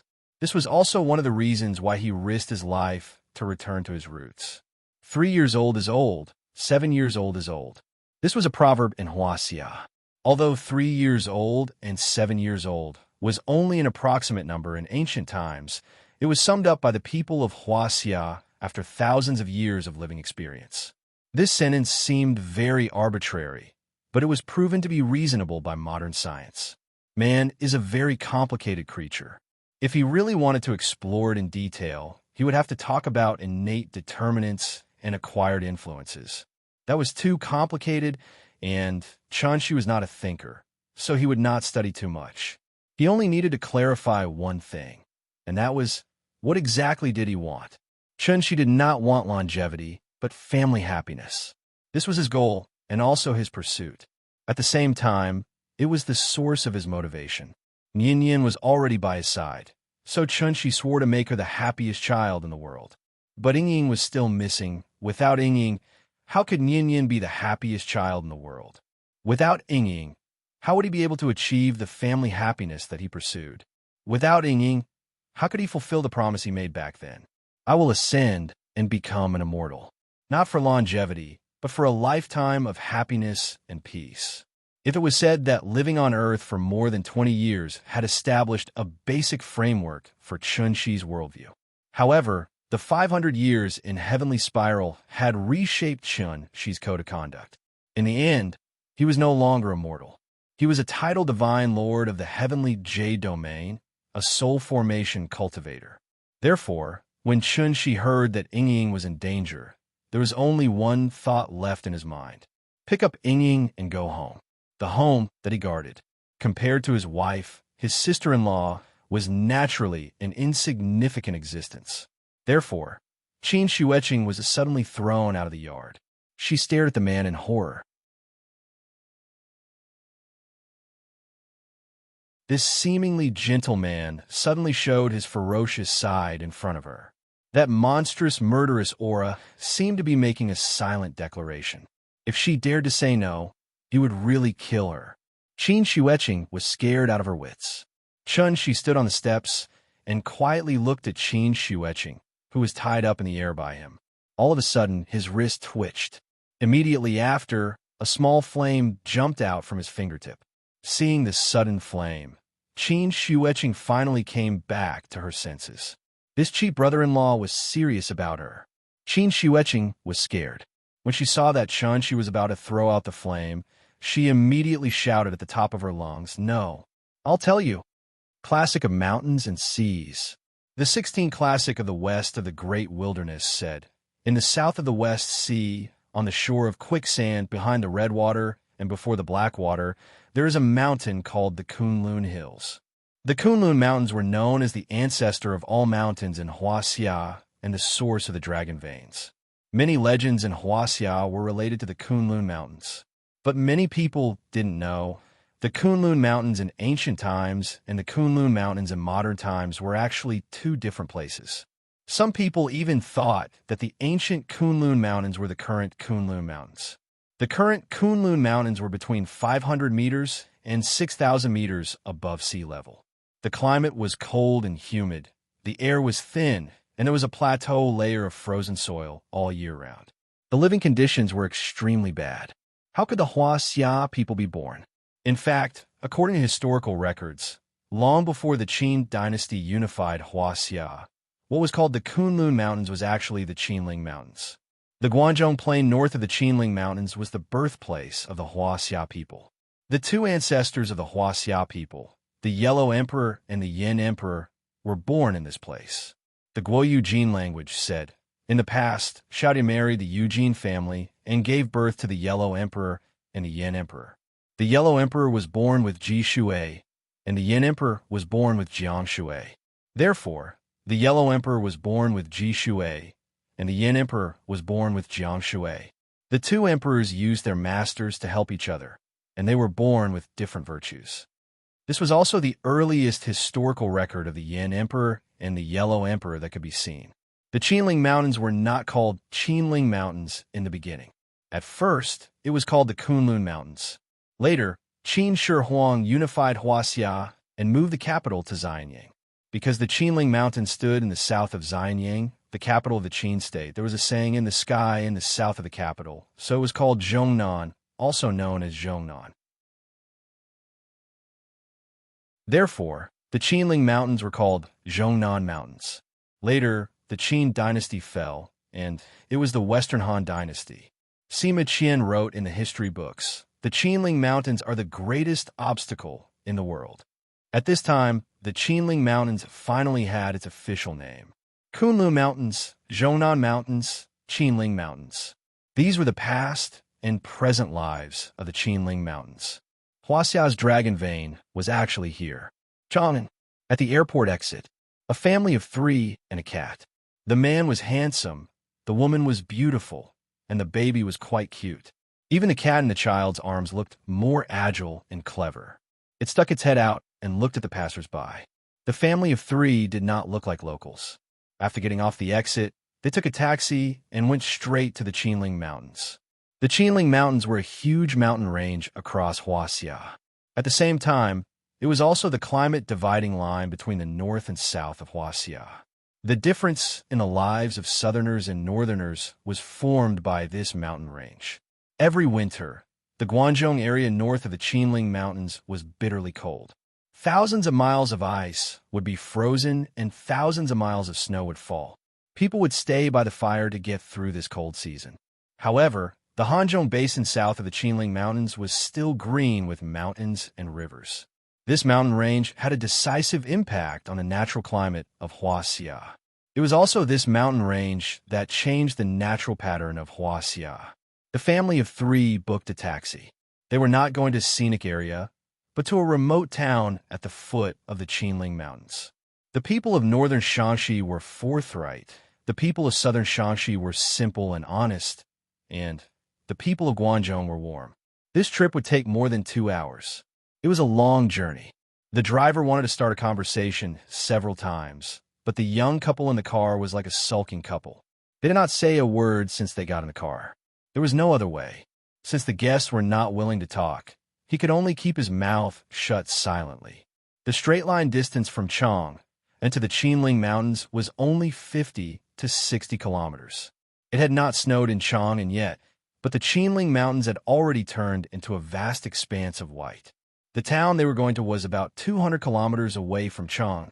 When they were about to reach the town, it started to drizzle. The weather was dark and the rain was hazy. There was also a thick fog on the mountain. When they looked up, they could only see a misty expanse. They had made a lot of money on this trip, so the driver was very polite and gave them an umbrella. He was also a little curious about this family of 3, so after he left, he glanced at them through the rearview mirror. There were some raindrops on the rearview mirror. Through the mirror, he saw the family of 3 slowly walking up the mountain path. Going up the mountain on such a cold day. "Old man, don't rush me. I really can't write that much. Think about it. You know that I'm here to write books to make money. Do you think I can't live with the money?" The background of this book is very large. The foreshadowing has to be linked together, so it's very difficult for me to write it. Please, can you please understand? Even if it's on Baidu, I have to check it one by one. After digesting it, I'll put it into my settings. This chapter contains too much information. I wrote until 3 a.m. last night and woke up at 12 a.m. today. I've only just finished writing it now. After writing it, I still have to wait to be scolded for being a fake. Sometimes I really feel that I've been wronged. Please, I hope you can understand. I've really worked very hard. I'll promote the book for you. There are 3 successful nanny dads on Chidian now. You can also read Nanny Dad's Literary Life and Nanny Dad's Restaurant in Another World. My speed can't be compared to theirs. Nanny Dad's Restaurant in Another World will be a hit. That's something I don't even dare to think about. Although we're all nannies, the things we write are actually different.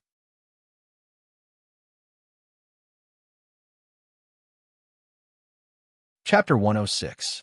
The Qinling Mountains lay across the border between the north and the south of Huaxia. It was the mountains that divided the north and the south. The earth cut the rivers, and the east and west meandered. The vast momentum and continuous magnificence made it difficult for people to see the whole picture, but they had to explore. The world was big and chaotic. It was rare that the mountains were still there. The fog was rising, and the snow was boundless. It was an otherworldly scene. Unlike the handsomeness of Mount Amei, the Qinling Mountains gave people a sense of vastness.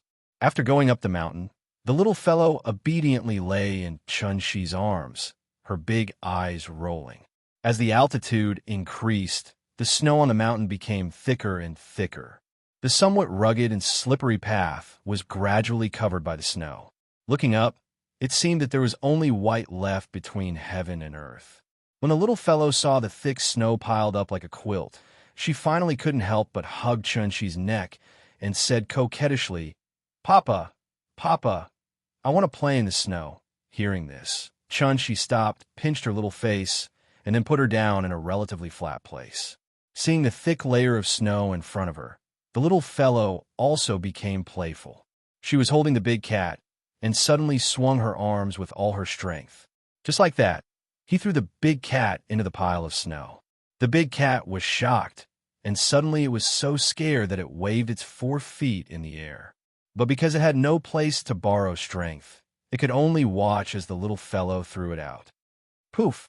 It was now the size of a pet cat, so after falling into the snow, it only made a small, shallow hole. Meow! The big cat cried out with some dissatisfaction, causing the little fellow to giggle. Then she hopped to the edge of the pile of snow and shouted, "I'm here." Then he jumped into the snow as well. The snow looked as soft as cotton, but it was definitely not as warm and cold as cotton. But after she jumped into the snow, she immediately rolled in it as if she was not afraid of the cold at all. Her wish of rolling in the snow finally came true. While Little Rascal and Big Cat were rolling around in the snow, Chunxi looked at Qin Shueqing and suddenly asked, "What do you think? Is my daughter cute?" This was the second time that Chunxi had asked this question. Qin Shueqing looked at him with a complicated expression and then turned her eyes to the little fellow. A 4-year-old child was the cutest, so no matter how unwilling she was, Qin Shueqing could only reply dryly, "Cute." "Thank you." Chunxi smiled and nodded, as if he was very satisfied with her answer. Qin Shueqing wanted to say something, but when she thought about how Chunxi had threatened to burn her to death, she couldn't help but sulk. She walked to the side alone and sulked. The conversation stopped abruptly. The huge mountain was very quiet. Only the little fellow's shouts could be heard. The cold wind in the mountain whistled, and a series of snowflakes swirled in the sky, drifting toward the foot of Mount Qinling. After playing for a while, the little fellow found that it was really cold, so she ran back. "Papa, it's so cold, so cold."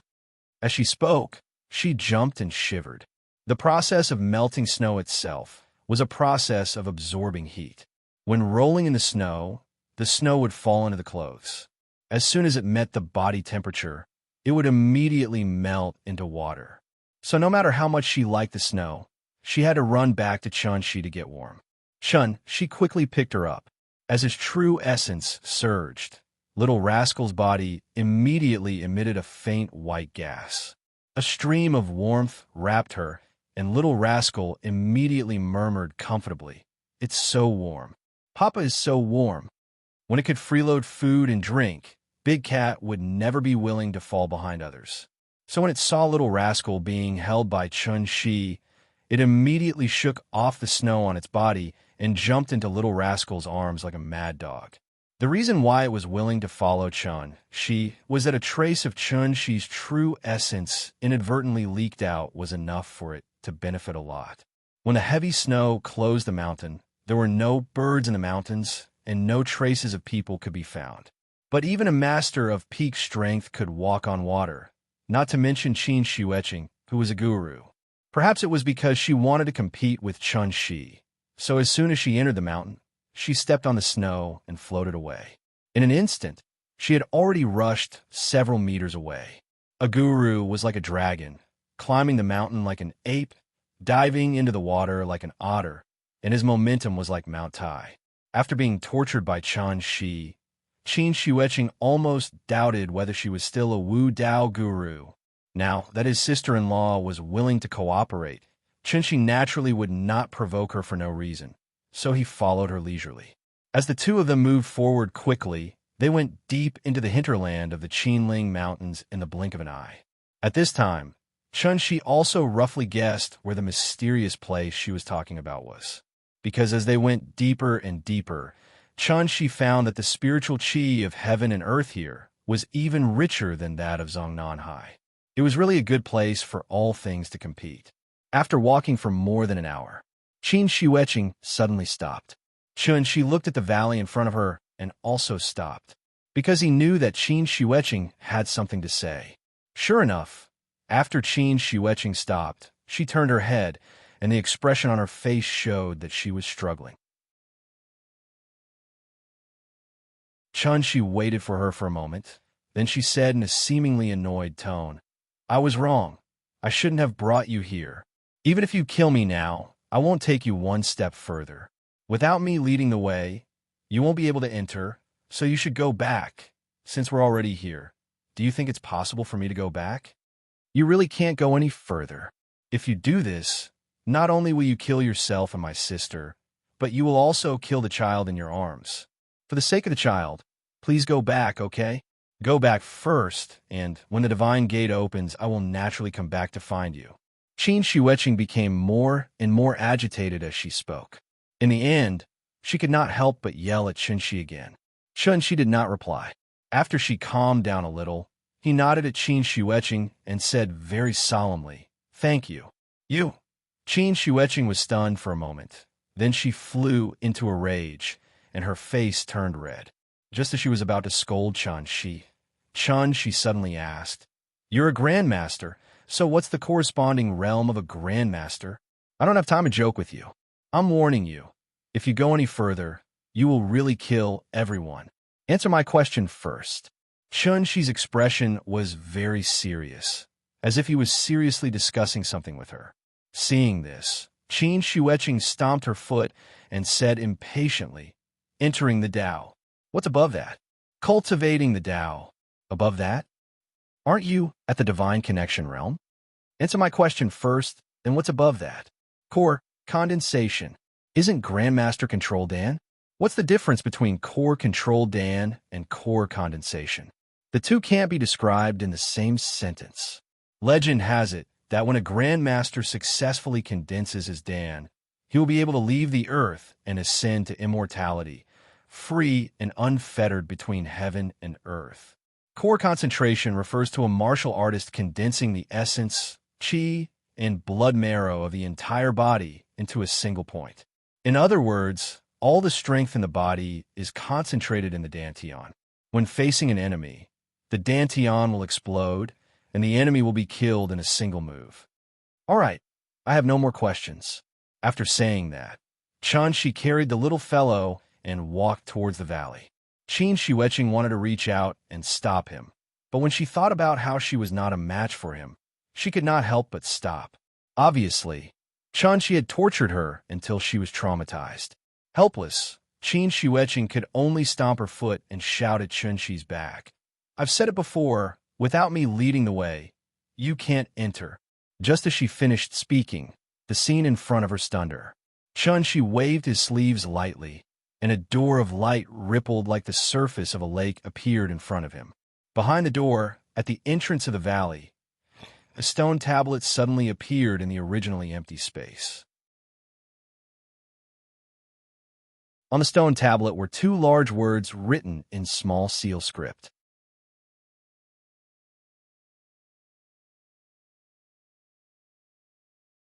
Chapter 107. The little fellow stared blankly at the light gate that suddenly appeared in front of her. This door of light was transparent. If it wasn't for the faint light it was emitting and the ripples it was emitting, it would really look like an ordinary glass door. Even an adult would not be able to understand the situation, let alone a 4-year-old girl. "Papa, what's this?" The little girl stared at Chun-Shi with her cute big eyes. And after looking at Chun-Shi with a surprised expression, she stretched out her left index finger and gently poked at the door of light. Then, when her finger touched the light gate, she felt nothing. It was as if she was touching air. Her finger went through the light gate, as if she was putting her hand into water. The surface of the water kept shaking, and her fingers started to shake as well. The light gate shook, and so did her finger. The little fellow was amused. She stretched out her finger and kept poking the light gate. She felt nothing, but when she saw her finger rippling with the ripples, she giggled happily. Looking at her happy little face, Chun-Shi couldn't help but ask with a smile, "Do you like it?" "I like it. It's so fun." The little fellow giggled and lay on Chun-Shi's arm. Then she raised her head high, and her little chin was almost in the sky. "Papa will take you in a play, okay?" "Okay." The father and daughter quickly reached a consensus. Then Chun-Shi looked back at Qin Shueqing and asked with a smile, "What about you? Do you want to go with us?" Qin Shueqing looked at him in a daze. This mountain guarding formation was left by the ancient sages. How could it fail? Chun-Shi looked at her strangely. Seeing that she didn't speak, he stepped directly into the light gate with the little fellow in his arms. "Wait, I'll go with you." At this time, Qin Shueqing suddenly reacted and ran after him. "I'll take you in. But you'd better leave her here. Don't you still have a monster? If you let this monster keep an eye on her, there shouldn't be any problem. I'll go in with you. It'll be more convenient for us to move around." Qin Shueqing pointed at the big cat in the little fellow's arms, trying to persuade Chun-Shi to leave the little fellow outside. Hearing this, Chun-Shi gently shook his head and answered with certainty, "Ying is my wife and Yin-Yin's mother. Since it's to bring her mother home, how can she be absent?" After that, Chun-Shi lowered his head and glanced at the little fellow. Although the little fellow did not understand the meaning of Qin Shueqing, she understood the meaning of Chun-Shi's words. Therefore, she immediately said excitedly, "I want to take Mama home." As she spoke, the little girl seemed to be a little embarrassed. She buried her little face in Chun-Shi's chest. Bashfully sitting in Chun-Shi's arms, she kept twisting her small body. The word mother had already become a simple concept in her mind. Other children had mothers, so naturally, she should have a mother too. This was all she knew about her mother. Although she was a little unfamiliar with it, she still had some desire. Chun-Shi touched the little fellow's head and smiled at Qin Shueqing. He carried the little fellow and walked straight to the valley in front. Qin Shueqing's expression was a little uncertain. While she was still hesitating, Chun-Shi was almost at the side of the stone tablet. Seeing this, Qin Shueqing could only stomp her feet and shout, "Wait, I'll take you there." After saying that, she also stepped through the door of light. When she stepped through the door of light, it suddenly disappeared. Qin Shueqing looked at the original position of the light door with a complicated expression. After shaking her head, she quickly caught up with Chun-Shi. After passing the stone tablet, they entered the valley. A seemingly ancient village suddenly appeared in front of Chun-Shi. It was as if it was recorded in the peach blossom spring. After dozens of steps, it suddenly became clear. The land was flat, and the houses were upright. There were fertile fields, beautiful ponds, mulberry trees, and bamboo trees. The roads were crisscrossed, and chickens and dogs could be heard. However, it was a pity that it was winter now, and snow was falling from the sky. Therefore, standing outside the village, there was no one at all. Qin Shueqing came from behind. After passing by Chun-Shi, she led Chun-Shi quietly into the village. This village was actually very big, and there were probably hundreds of families. Qin Shiweching's pretty face was tense, and she was almost in her battle state. Along the way, she had clearly stepped on the snow, but she did not leave any footprints. Looking at her cautious appearance, she was no different from a thief. The village was very quiet. At this time, the little fellow turned her little head and said with some doubts, "Papa, it's so strange here." Her voice was not loud, but in Qin Shiweching's ears, it was no different from a sudden clap of thunder. Hence, she was immediately given a huge fright as every strand of hair on her body stood on end. Qin Shiweching quickly turned her head and glared at the little fellow fiercely. Being glared at so fiercely, the little fellow was a little frightened. She quickly pouted and shrank into Chun-Shi's arms. Seeing this, Chun-Shi also glared at Qin Shiweching fiercely. At the same time, he did not forget to threaten her. "If you dare to glare at her again, I will gouge out your eyes." "You!"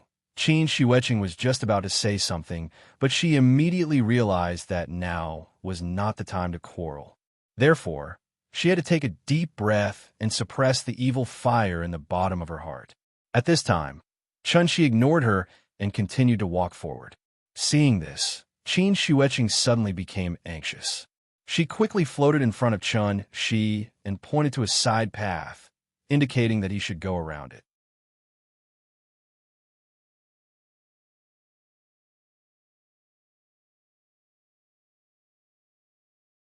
Chapter 108. Chun-Shi had already flown with the little fellow once, so this time, she didn't seem to be too excited. There was only a small courtyard on the hillside behind the ancestral hall. Chun-Shi didn't fly directly into the courtyard. Instead, he stopped outside the door. Inside and outside the door. Inside and behind the wall. The little fellow seemed to have noticed something. She tilted her head and glanced at Chun-Shi, only to find that her father's lips were tightly pursed. He seemed to be a little nervous.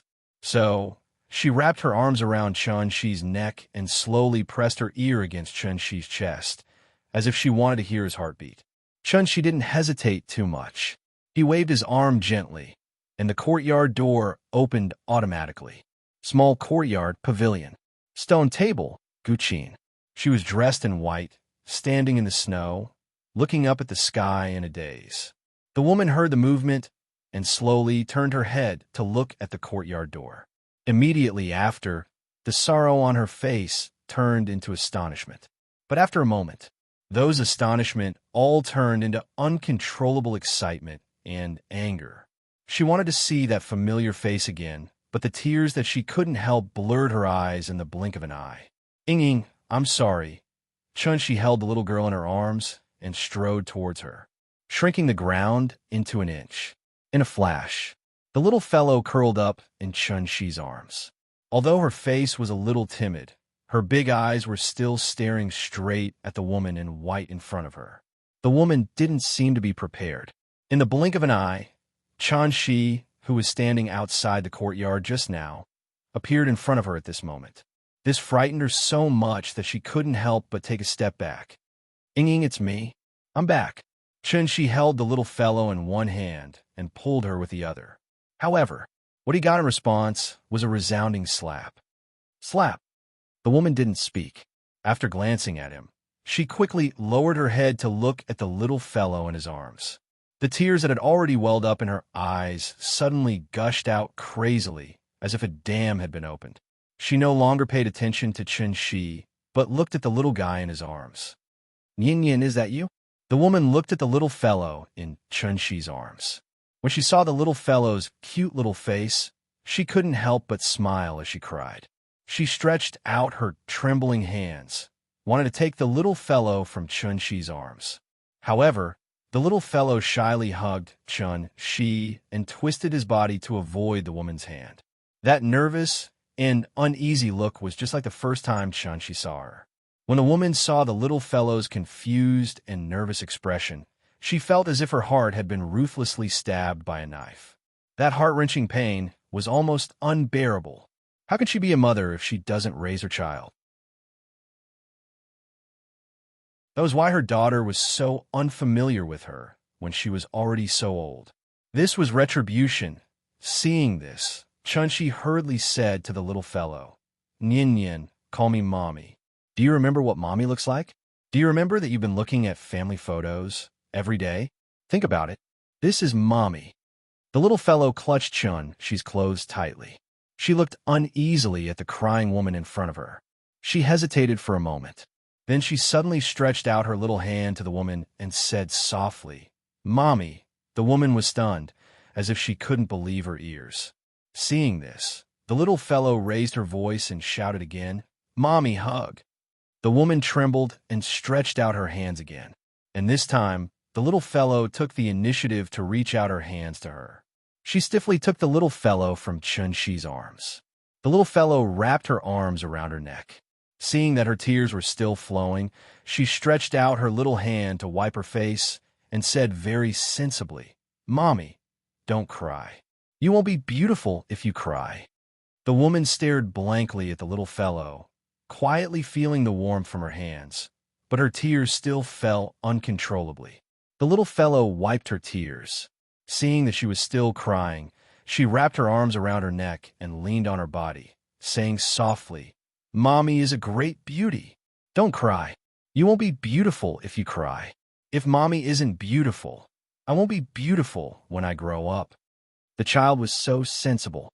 The woman suddenly broke down. She hugged the little fellow tightly and slowly squatted on the ground. Her crying was so heart-wrenching, as if she was a Xiangling's sister-in-law whose child was taken away by a wolf. It was so sad that it could break one's heart. The little fellow was very sensible. She hugged the woman and comforted her, "Mommy, don't cry, don't cry." As she spoke, she used her little hand to gently pat the woman's back. Chun-Shi stood silently by the side, looking at his lover's crying appearance. He couldn't help but have mixed feelings. Time had faded her immaturity and draped her with a trace of vicissitudes of life. He couldn't avoid that slap. "Qing Ruoying, Qing Ruoying." Perhaps the little fellow's comforting words were effective. The woman gradually stopped crying. After calming herself down, she gently let go of the little fellow. Then, she held her hand and stood up again. Her eyes were slightly red, and when she looked at the little fellow, her eyes were filled with love. But when she looked at Chun-Shi, her gaze became very complicated. After hesitating for a moment, she said softly, "Why do you want to leave?" Her voice was very soft, and it sounded as if there were no emotions. Chun-Shi's heart immediately rose to his throat. After hesitating for a moment, Chun-Shi suddenly formed a seal, then lightly tapped the woman's forehead. The woman was stunned. Then, the huge amount of memories crazily rushed into her mind like a tide. Heavenly Jade World, Heavenly Yin Divine Sect, Servant Disciple, Chun-Shi at that time. Hesitation, struggle, helplessness, loss, but most of all, pain. It seemed like a simple move, but because Chun-Shi forcefully used his soul, he immediately suffered a backlash, and he couldn't help but let out a muffled groan. After hearing Chun-Shi's groan, Qin Ring immediately reacted and hurriedly shouted, "That's enough!" Seeing him in pain, she couldn't help but cry anxiously. Chun-Shi's first few years of memories in Heavenly Jade World also made her finally understand what exactly had he experienced all these years. "I miss you so much." Qin Ruoying threw herself into Chun-Shi's arms, then leaned her head on his chest, and tears fell like rain. Chun-Shi gently hugged her. She raised her head and looked at Chun-Shi's face, which had become much paler in an instant, and couldn't help but murmur, "Do you know? After you left, I made a wish." Hearing this, Chun-Shi could only endure the pain caused by using his soul, and reluctantly asked, "What wish?" "I wish that after leaving for half your life, you'll return as a young man." Her gaze was as clear as that day on Middle Mountain Road. There were tears at the corners of her eyes, but she suddenly smiled. Ying's smile was charming. Seeing this, Chun-Shi smiled with her. It was as if he had returned to the summer when he mustered the courage to confess his love. "Everything is as you wish." With that, Chun-Shi gently pulled Qin Ruoying into his arms. He lowered his head and gently kissed those two slightly cold red lips. This kiss was 5 years apart. This kiss was 500 years apart. From now on, I only wish to be with you for the rest of my life. Qin Shiueqing stood outside the courtyard, not daring to enter. When she saw the two of them kissing, she seemed to finally understand something. 2 lines of clear tears kept falling down her cheeks, but the corners of her mouth raised slightly. But at this moment, an angry voice suddenly sounded. "Yuan Qing, what are you doing?" The smile on Qin Shiueqing's face immediately disappeared. She retreated to the courtyard, somewhat afraid. And this also alarmed the two of them, who were having an intimate moment in the courtyard. Seeing this, Qin Ruoying suddenly remembered something and hurriedly pulled Chun Shi to the house next door. "Quick, take Nian Yin and leave first." At this moment, her face was full of panic, and there was no trace of happiness and sweetness on her face. However, at this moment, Chun Shi gently held her hand and said very gently, "Don't be afraid. I'm here." Qin Ruoying still wanted to say something, but Chun Shi pulled her into his arms and blocked her words with his mouth. "Papa, you're shameless. Shame, shame, shame." The little fellow was held by Qin Ruoying. As soon as she saw Chun Shi kissing her again, she immediately giggled excitedly. "Are you crazy? Why are you still here?" Qin Shiueqing suddenly rushed over and tried to push Chun Shi away. But before she could get close, she had been restrained by Chun Shi again.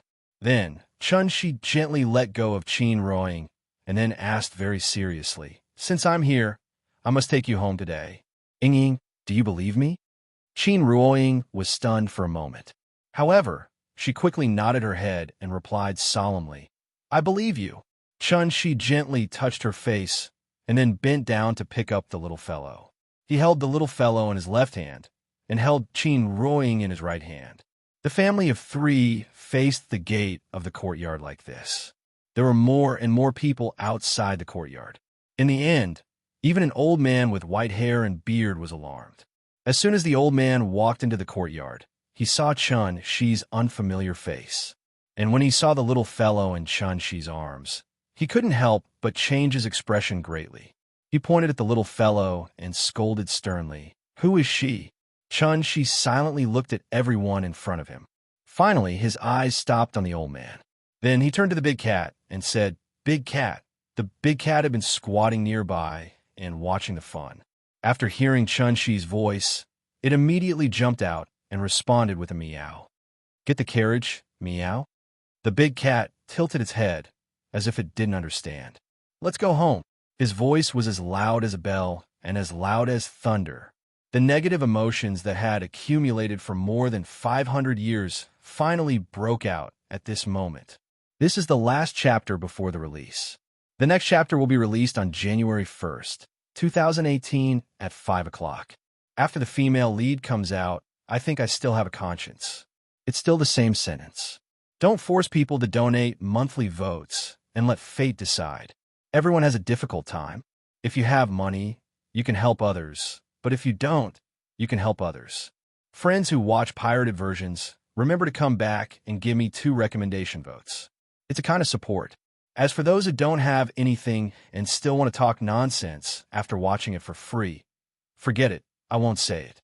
This chapter's BGM, The Snow Between the Eyebrows, Swordnet San's love song, was changed into an official video by Swordnet San.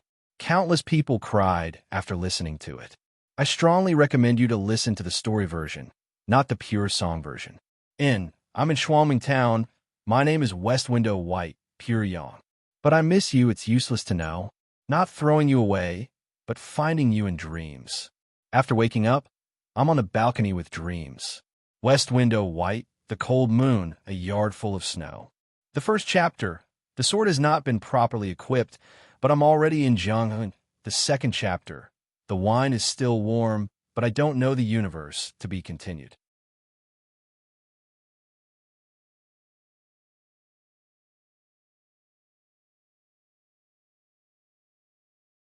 A lot of readers, actually, they're just posers. After reading the first chapter, scolded me for writing old-fashioned stuff and started scolding me after reading 10 lines at a glance. To be honest, they might look down on my first chapter and think that my first chapter is very old-fashioned. But in fact, when I finished the first chapter, I had already cried. At that time, I had a very strange feeling. I was neither happy nor sad. There were clearly no fluctuations in my emotions, but I still shed tears. And that was only when I was writing the first chapter. Later, when I reached chapter 40, I cried again. At chapter 45, I also cried. However, many people praised chapter 55, saying that it was the highest quality chapter, but I didn't have any reaction. There were a few chapters after that. There were tears, but it wasn't enough. Until chapter 93. I was stuck at chapter 93 for a long time. But when I wrote the last paragraph, I shed tears again. If an author can write until they cry, I feel that I have succeeded. If it was an old author or an old reader, when they saw the title of my book, they could already come to a conclusion. This book has too many restrictions. Because the core of cultivation and stay-at-home dad are conflicting. One is to train and fight monsters. The other is to live a warm life. Also, the timeline of stay-at-home dad novels is very short, but the timeline of cultivation is thousands of years. To be able to write such a result was something that I didn't expect at all, so I didn't save any chapters. Every chapter was written and published on the spot. To be able to write and publish on the spot to reach this level, I'm actually very satisfied. If it wasn't serialized, I think I could write even better. Chapter 107, I'm very satisfied. I hope you leave for half your life and return as a teenager. I didn't dawdle for half a day in vain. From the perspective of making money, chapter 107 shouldn't be a free chapter. If I were to open another book, I would definitely save $200,000 before publishing it. It's too difficult to not save any chapters. Let's talk about the update. I hope you can understand. I also want to write more, but I really can't do it. It's not that I'm not working hard, but I've already tried my best. To say something arrogant, I feel that the quality of my book is okay. For example, in chapter 97, when Ningzhong called, I could actually choose to open a branch here and expand it into a complete set of pretentious face-slapping scenes. But I have other plots in my mind. I think the plots in my mind are more meaningful than these face-slapping scenes, so I don't want to write that. This also causes me to write very slowly, because I write every chapter very carefully, racking my brain to think about it. Even if it's a confirmed plot, I will repeatedly think about it, because I'm afraid I can't control it. My way of writing also causes a lot of people to just skim through it. They might not even notice some details. Of course, even if you skip some of the key things that I think are the starting point, it won't affect the subsequent reading. This is the charm of online literature. If it's not good, I'll skip it. There will always be something I like if there's really nothing that attracts me. Okay, I'll abandon the book. I'm not an illiterate. I used to write brainless novels. But now, since I've chosen this topic, I have to write it properly. It's really hard to write, much harder than routine novels. So, I'd rather write the background setting that you don't want to see the most, rather than write these small branches. I hope you can understand my thoughts. Please forgive me. 2 chapters a day, try to keep it up. If you can write more, then add more. In any case, it's a serious promotion. In order to cherish this opportunity, I'll nag a bit more. Actually, I really didn't ask for recommendation tickets, rewards, or anything like that, so I'm very sorry for Judgia and everyone's rewards. Other people have to add more chapters for rewards, but I don't have anything here, so I don't dare to ask for rewards or recommendations. It's not that I don't want to, it's that I don't dare. Because I don't have a way to add more chapters. Sorry. I'm very grateful for everyone's support, especially those who have been voting since I started writing tens of thousands of words. There are more and more voting IDs. I can actually see a few familiar ones. It's really deep. I was a failure in the past, so monthly votes are a very distant thing to me. So, even if I've been in a fight before, I've never cared about it. I don't dare to think about it. I'm a failure. Why think so much? The monthly votes are for me to play with. Because I'm too calm, even after achieving today's results, I still feel like I'm living in a dream. In the past, when I slept, there was still no change in my collection. But now, in the blink of an eye, my collection has increased again. It's all thanks to everyone's support that I can achieve today's results. Thank you. I may focus on different things from other authors. I prefer to pay attention to the reader's comments. So, you often see me in the comments section or when I open a chapter. I don't care too much about the results, but I care a lot about your comments. So, when I see some people deliberately belittling my hard work, I get very angry, especially those who say that it's highly toxic and has already been appraised. I'm really speechless, but I care a lot about the reader's comments, so I often get angry. One last thing, I'm a pure newbie author. I don't have any achievements from previous books, and I'm writing alone. I don't have any support from old readers, I don't have any author friends, and I don't have any data. My updates are so weak, but I can reach 50,000 favorites at Yin with 200,000 words. How many are there? Some idiots say that I'm manipulating data. They don't know, but they pretend to know. The number of subscribers, the number of fans, these are all roughly proportional. Whether I'm manipulating or not, any old author will be able to tell at a glance. I have such good results. Why do I need to manipulate my results to court death? Use your poor brain. Since my first recommendation, I've always been the first in the category of new books, category strong recommendation, 6 bands, 3 rivers, bookshelves, strong recommendation. When have I ever lost? I don't have many recommendations because I'm a newbie and it's a city category, so it's hard to get a recommendation, and the editor didn't give me any extra recommendations. So, thank you for your support, brothers. Without you, I wouldn't have achieved today's results. Thank you for giving a failure for more than 10 years a chance to make a comeback. Thank you. December 31st, 2017. Yours truly. Happy New Year. I hope that in the coming year, you and I will still be side by side. VIP Book Group 5178611243.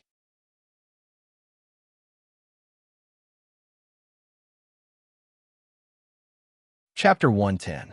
A lot of people suddenly poured into the yard. These people were either men or women, old or young. They stood near the gate of the yard, looking at the family of 3 in the yard with unkind expressions. An old man with white hair and beard pushed the crowd out. When he saw Chun-Shi holding the child in one hand and holding Qin Ruoying in the other, he was so angry that even his beard trembled. The old man's eyes flashed with a trace of fierceness. He pointed at the little fellow and said angrily, "Who is she?" In fact, did he still need to ask? So no one answered his question. Chun-Shi held Qin Ruoying's hand. He felt that Ying's hand was a little cold. So he gently squeezed her hand, indicating that she should not be afraid. Although encouraged by Chun-Shi, Qin Ruoying still did not dare to look at the old man directly. She lowered her head slightly and bit her lips tightly. She seemed to be a little scared. After the old man finished asking, he kept staring at Qin Ruoying. However, Qin Ruoying did not dare to look at him at all. This also made the old man so angry that his beard trembled. When he pointed at Qin Ruoying and was about to scold her, Chun-Shi suddenly turned to the big cat and said, "Big cat, get the carriage. Let's go home." His voice was as loud as a bell and as loud as thunder. The big cat heard the voice and got up. It immediately jumped to Chun-Shi's side, and its body expanded rapidly. The deep cloud ink leopard showed its fangs. This sudden change also startled the old man, and a trace of surprise appeared on his face. He looked at the big cat and said with some surprise, "Monster." The big cat suddenly changed back to its original form, and many people at the gate of the yard were frightened. Some people even immediately left the yard. However, the old man was only stunned for a moment. Then, he suddenly burst out laughing. "Our village has never had a mountain guardian spirit beast. This old man has been traveling for more than 10 years, but still couldn't find one. I didn't expect that today I would find it so easily." The big cat crouched beside Chun-Shi's feet and assumed a pouncing posture. This old man made it very unhappy, so it immediately roared at the old man, "Meow." The old man laughed and took a step forward. But at this time, a figure suddenly flew over from the mountain. After a few twists and turns, the figure suddenly appeared in the open space in the center of the courtyard. This was a middle-aged man who looked to be in his 40s. His temperament was refined, and he had a scholarly air about him. Third uncle. After the man arrived, he respectfully bowed to the old man. The old man glanced at him with some displeasure, but he still stopped. He flicked his sleeve and scolded, "Look at your good daughter." Hearing this, the middle-aged man slowly turned around and looked at Chen-shi.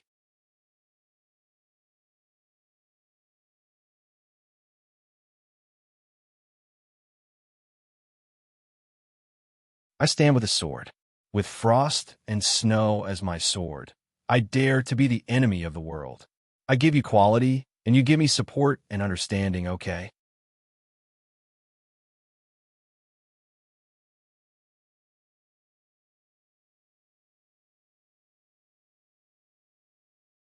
From the looks of it, he must have suffered severe internal injuries. Take him to Miracle Dr. Wang. Third uncle only glanced at Zhao Laosi, then turned his head to look at Chen-shi. At this moment, his expression finally became serious. "Who's next?" Chen-shi took another step forward and said coldly. Although his words were directed at everyone in the courtyard, his gaze was on third uncle. Under normal circumstances, Chen-shi wouldn't use a sword. The reason why he took the sword before the battle today was to seize the opportunity for himself. This old man wasn't simple. This village was full of hidden dragons and crouching tigers. Chen-shi was proud, but not arrogant. Those below the Golden Core realm were ants. But if a few Golden Core realm cultivators really appeared, it would be troublesome. After all, he was still severely injured and had yet to recover. Moreover, his wife and children were here. Once he struck, he would kill until they were terrified. Chen-shi held his sword and walked slowly in the direction of the courtyard. Some of the weaker cultivators immediately ran out of the courtyard when they saw that the situation wasn't good. "Young man, you're so spirited." Third uncle finally spoke. He chuckled and looked at Chen-shi thoughtfully. Then he shook his head and sighed. "Fine, let this old man fight you." As soon as he finished speaking, third uncle suddenly attacked. Energy surged all over his body, and he suddenly slapped his palm toward Chen-shi. His palm was like a rainbow piercing through the sun, aiming directly at Chen-shi's head. Third uncle's action was no different from a sneak attack, which was despised by others. The reason why he did this was because he wasn't completely confident that he could defeat Chen-shi. It could only be said that Chen-shi's performance was too strong, so he didn't dare to be arrogant in front of Chen-shi. "Chen-shi, watch out." Just as third uncle attacked, Qin Shueching, who had been released by Chen-shi, suddenly shouted, "Third uncle has already cultivated the supreme force. He's above the master realm." However, third uncle's movements were extremely fast. As soon as she spoke, third uncle had already slapped toward Chen-shi's head. He chose a very clever position. He was standing in front and left of Chen-shi. Chen-shi was holding a sword in his right hand, and his left side was wide open, full of flaws. Looking at Chen-shi, who was so close to him, a cold light flashed in third uncle's eyes. He could even imagine what kind of scene would occur after this palm strike. A Taoist master? Within 10 steps, I'll kill you like killing a chicken. Third uncle's eyes flashed with a trace of fierceness. He was not a kind man, so after this attack, he didn't think of holding back at all. But at this moment, Chen-shi suddenly disappeared in front of him. Third uncle was stunned and could no longer maintain his calmness. His expression changed greatly.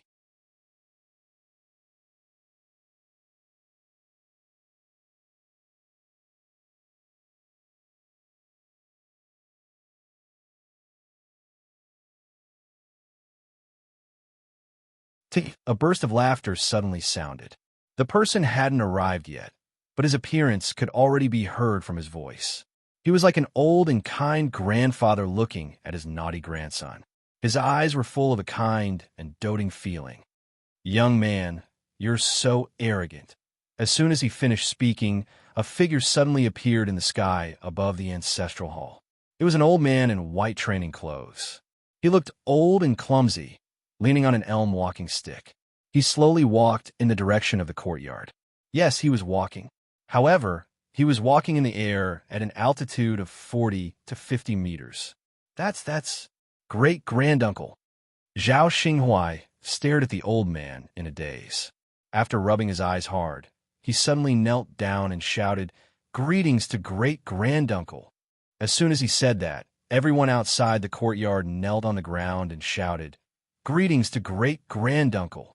Great-granduncle was the village's legend.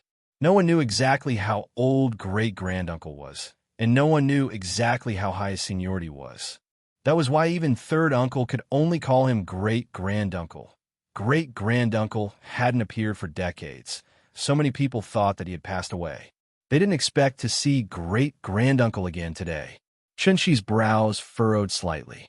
He felt very uncomfortable, because he couldn't stand this kind of old bastard who was still unwilling to turn into dust despite the decadent feudal tradition. "I don't care what Elysium or Xiannu you are. If you want to burn Ying to death, then you're going against me." Thinking of this, Chunxi couldn't help but snort angrily. Then, he picked up his sword and walked toward the old man step by step. It was as if he was playing in Mount Tai. With every step Chunxi took, it was as if he was stepping on a new level. However, there was nothing under his feet. He was walking in the air. He was ascending to the sky. Grand Elder Gongzheng greeted the juniors outside the courtyard with a smile. When he saw Chunxi walking in the air from the courtyard, the kind smile on his face slowly disappeared. "Celestial being?" Great-granduncle leaned on his walking stick and couldn't help but ask in surprise, "You've already become a celestial being?" Above the celestial master level was the condensing pill. Only after the condensing pill could one become a celestial being. Chunxi walked in the air and stood in front of great-granduncle. One was old and one was young. One was holding a sword, and the other was leaning on a walking stick. They just stood in the air. Chunxi acted as if he didn't hear great-granduncle's exclamation. Instead, he asked, "I only have one question." Great-granduncle took a deep look at him, then laughed and said, "Please go ahead." Chunxi's current state had forced him to put this young man in the same position as himself. Hearing this, Chunxi suddenly laughed. "You beat the young one, and the old one comes. Why don't you come together? Do you have anyone above you? If you do, just call them out. I'm in a hurry." After that, Chunxi stood with his hands behind his back and the tip of his sword slanted. Frost and snow as a sword, shining brightly. Great-granduncle didn't say anything. At this moment, his eyes became a little gloomy. Since third uncle came in, Chunxi's momentum had been rising. Before the fight, great-granduncle already had a trace of fear in his heart. That was momentum. Winning with momentum. Winning before the fight. This young man was really terrifying. Great-granduncle looked at Chunxi expressionlessly, as if he was thinking about something. After thinking for a while, he suddenly chuckled. "Young man, it's good to have spirit, but have you ever thought that if you lose today, even if you only lose by one move, what will happen to you, your wife, and your children?" How vicious this old bastard was. After hearing this, even with Chunxi's self-confidence and composure, he couldn't help but look back at his wife and children in the courtyard. Almost without any hesitation, he raised his left hand and grabbed in the air. The wind and snow suddenly became stronger. In just a moment, hundreds of frost swords condensed around him. Chunxi waved his left hand. The densely packed frost swords suddenly flew towards Qin Ruoying, who was in the courtyard. Buzz! The long swords broke through the ground, bringing with them a burst of crisp sounds. With Qin Ruoying as the center, the dense frost swords were inserted into the ground one after another.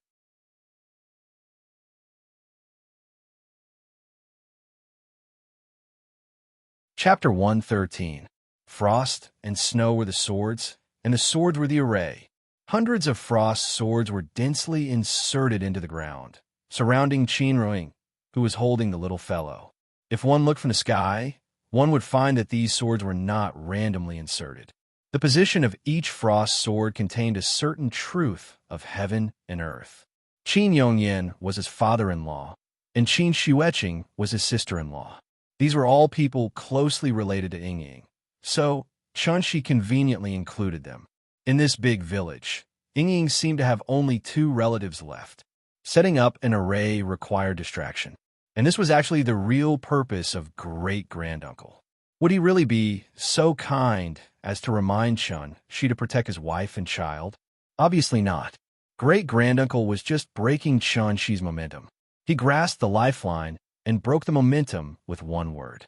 Even a snake should be hit where it hurts, let alone a person. In great-granduncle's eyes, Chun-Shi came leisurely in the sky with a shocking sword momentum. Chun-Shi's own momentum had reached the realm of perfection. Just like Shimin Shueishue on the top of the Forbidden City, one man with one sword, his momentum was natural. But Chun-Shi was not Shimin Shueishue after all. He was more like Yi Guqing with a fatal weakness. That was Yin and Yin. Great-granduncle cleverly grasped Chun-Shi's weakness, so he broke his momentum. Great-granduncle couldn't figure out Chun-Shi's realm. But that was not important. If the winner could be decided only by the realm, then what was the point of fighting? They could just compete with whose realm was higher. A lion would use all its strength to hunt a rabbit. If a warrior at the peak of obvious strength used the right method, he might be able to kill a warrior at peak strength. That was martial arts. In a battle between masters, the winner could be seen in an instant. So when Chun-Shi was distracted to set up a defensive array for Qin Ruoying, great-granduncle took action. He suddenly grabbed his walking stick and swung it at Chun-Shi. This dragon-headed walking stick was his weapon. With the support of Grand-uncle's strength, the dragon head at the top of the crutch seemed to come alive. It was like a dormant black dragon had suddenly woken up.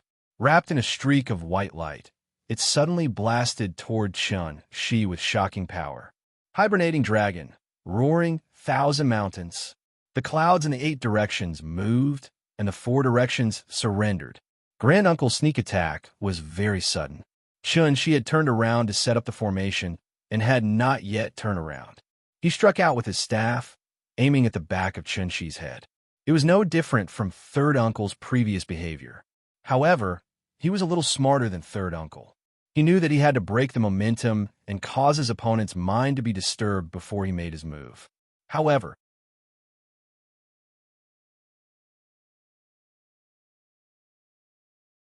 the sword light turned into a golden light and instantly blasted toward Grand-uncle. This sword was coming menacingly. Grand-uncle immediately clenched the dragon staff with both hands and roared, "Rise!" His words were the law. A black coiling dragon seemed to be substantial. It transformed into a roar and was about to pounce, entering the Tao with martial arts, comprehending the truth of heaven and earth, and integrating the spiritual energy of heaven and earth. Grand-uncle was actually a rare, peerless master in the world to have practiced martial arts to this level. But it was a pity the person he met today was Chun-Shi, a person who belonged to this world but also didn't belong to this world. Therefore, when the golden light hit the black dragon was immediately shaken to the point of almost falling. At the critical moment, Grand-uncle roared angrily. The primordial chi around him suddenly soared. This also made the black dragon, which should have been on the verge of falling, actually take shape again. He actually took this sword head on. Chun-Shi looked at him with some surprise, but his hand movements didn't stop. Since he took one sword, let's take another. No, it should be 100 swords. The second move of the moonlight sword technique, 100 swords, no end. Chun-Shi raised his long sword and pointed at Grand-uncle from afar. A gust of cold wind that almost made people unable to open their eyes suddenly blew. In the wind and snow all over the sky, 100 frost swords condensed and took shape beside Chun-Shi one after another. Although the number wasn't as many as when he set up the array just now, each sword faintly glowed with golden light. 100 swords floated in the air as if to illuminate the whole world. The man stood in the air without any emotion in his eyes. This was the last scene that great-granduncle would see in his life. No, golden light bloomed. It was enough to wipe out some of the darkness in the world.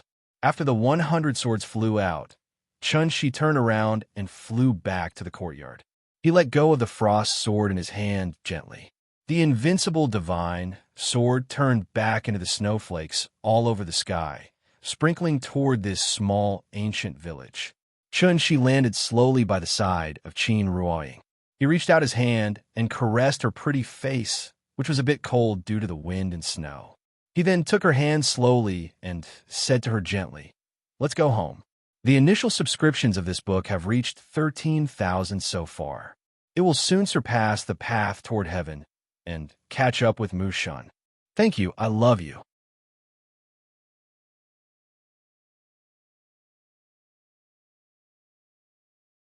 Chapter 114. The little fellow had a very, very long dream. In that dream, there were wonderful magical castles, lively and cute cartoon dolls, and colorful and brilliant magic. It was a very, very long dream. She wanted to ride the roller coaster, but Papa didn't take her. Sister Chong, he was the best. It was Sister Chong, who took her to ride the roller coaster. There were many people riding the roller coaster. The little fellow had ridden it with Sister Chong several times, but she still hadn't gotten tired of it. Where's Papa? The little fellow suddenly thought of Papa, so she sat on the roller coaster and looked around for Papa. Nyen Nyen, Daddy is here. The little fellow looked in the direction of the voice and suddenly saw her father flying in the sky and greeting her. Papa! She immediately jumped up excitedly and threw herself into her father's arms. Daddy will take you to the sky to pick the stars, okay? Okay. She sat in her father's arms and looked at the roller coaster below her getting smaller and smaller. It flew higher and higher, but she didn't feel afraid at all. Suddenly, a white cloud floated in front of the little fellow's eyes. She pulled off a piece and held it high in her hand. She looked at her father and asked, "Papa, is this a cloud?" "Yes, try it. Is it delicious?" Hearing this, the little fellow immediately took the white cloud and took a bite. The sweet taste immediately made her smile until her eyes narrowed. Delicious. Papa, eat it. Nyen Nyen is so obedient. Delicious. The father and daughter ate the cloud. Suddenly, she woke up from the dream. The light was a little dazzling. The little fellow closed her eyes tightly and moaned for a long time before she finally opened her eyes. Nyen Nyen, you're awake? A woman's voice came into her ears. The little fellow sat up with the help of the woman, with a confused expression on her face. She rubbed her eyes and glanced at the woman. Then she suddenly burst into tears with a wah. Papa! Papa! Qin Ruoying was stunned. Seeing this, Chun-Shi immediately walked over from the side. He gently hugged the little fellow in his arms and kept comforting her. Daddy is here. Daddy is here. Hearing that familiar voice, the little fellow slowly stopped crying. She pouted and hugged Chun-Shi tightly. It was as if he had been greatly wronged. After comforting her for a while, Chun-Shi saw that she was no longer crying. He picked her up and said with a smile, "Let's go. Daddy will take you to wash your face." The little fellow lay on top of Chun-Shi, staring blankly at Qin Ruoying with red eyes. Qin Ruoying was also looking at her. However, the expression on Qin Ruoying's face was very sad. When she saw Chun, she picked up the little fellow from the bed. She immediately stood up from the chair and walked to the side to make way for Chun-Shi.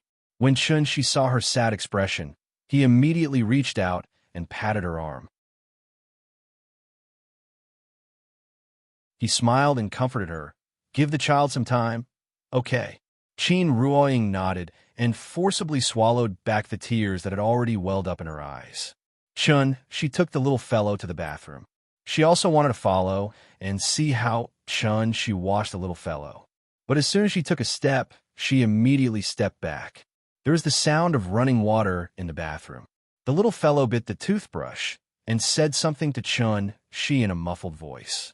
All of a sudden, Chun-Shi laughed. Qin Ruoying really wanted to hear what they were talking about. So after hesitating for a moment, she quietly leaned toward the bathroom. However, she was neither a cultivator nor a necromancer. She was not even a martial artist. So no matter how hard she tried, she could not hear what the little fellow was saying. The sound of running water stopped abruptly. Qin Ruoying hurriedly returned to the original place as if she had never moved. After washing up, the little fellow finally woke up. Chun-Shi took her out of the bathroom and went directly to Qin Ruoying. "Nyen Nyen, Daddy's going to cook. Mommy will play with you, okay?" Hearing this, the little fellow could not help but hesitate. She looked up at Chun-Shi and then at Qin Ruoying. After serious consideration, she nodded gently and said very obediently, "Okay, good girl. Go, let mommy watch cartoons with you." With that, Chun-Shi pinched her little face and then handed her hand to Qin Ruoying. Qin Ruoying seemed to have not recovered yet. Seeing this, Chun-Shi smiled gently and said, "Ying, watch cartoons with her for a while." After that, Chun-Shi held the little fellow in one hand and Qin Ruoying in the other. After putting the mother and daughter's hands together, he said with a smile, "Daddy is going to cook. I'll call you when it's ready." The first sentence was said to the little fellow, but the second sentence was said to Qin Ruoying. After that, Chun-Shi winked at Qin Ruoying. Everything was understood without words. The mother and daughter watched Chun-Shi walk out of the West Wing. After he gently closed the door, Qin Ring, like a puppet with a spring wound, asked the little fellow tentatively, "Yin, Mommy, can I hold you?"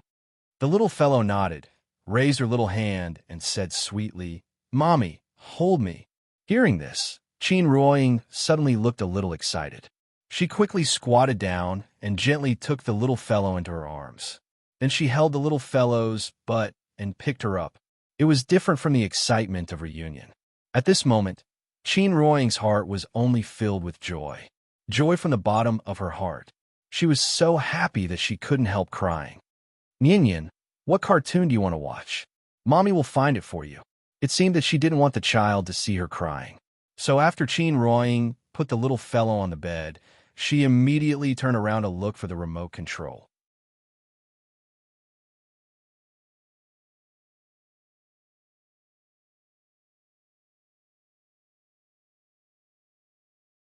Chapter 115. The courtyard of the Qin family suddenly became lively. There were not many dishes at home, so Chun-Shi went to the supermarket first, and then went straight to the kitchen with bags of food.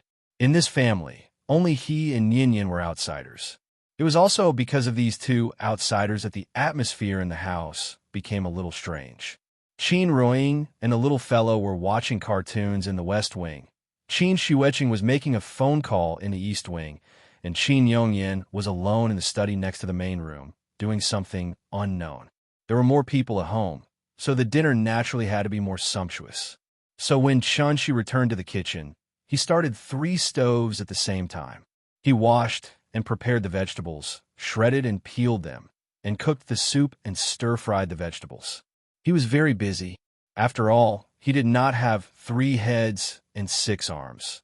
So he simply used the sword-controlling technique and the fire-controlling technique, preparing to cook this family banquet with the means of immortal cultivators.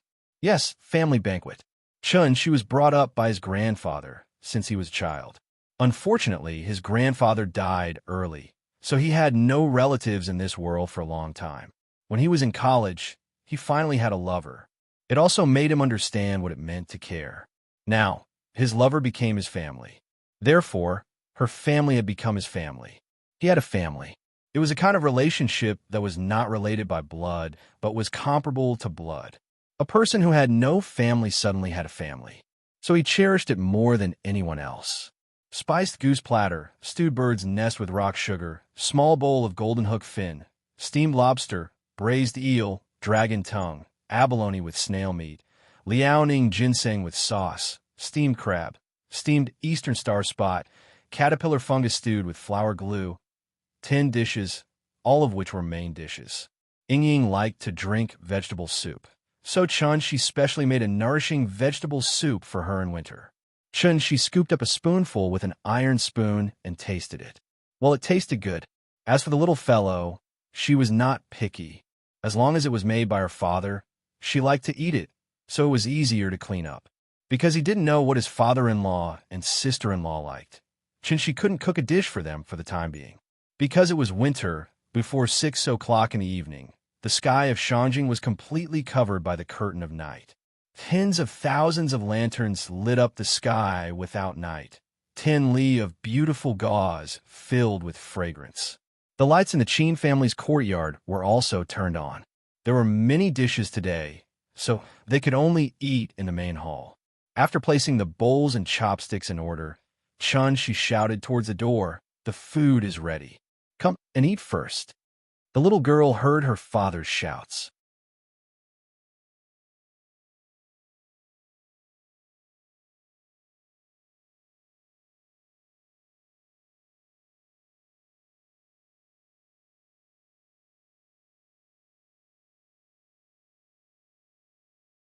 As long as it's reasonable, I'll agree to it.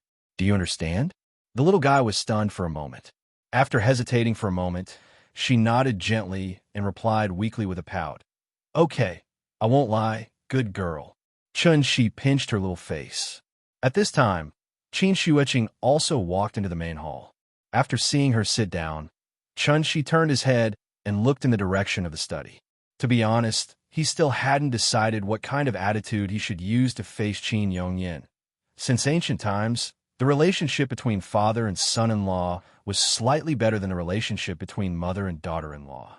But this didn't mean that there wouldn't be conflicts between father and son-in-law.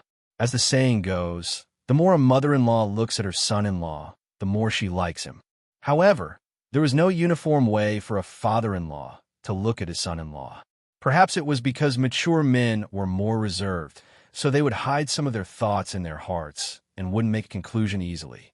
Even if they liked or disliked him, the father-in-law wouldn't easily express it. Before arriving home, Qin Ruoying proposed to eat outside, but Chun-Shi said that he wanted to let her try his cooking. Qin Ruoying couldn't persuade him, so there was this sumptuous meal in front of her. In fact, eating wasn't the main point. Meeting Yingying's father officially was the main point of this dinner. Chun-Shi and Qin Yongyan, this father-in-law and son-in-law, had a very subtle relationship.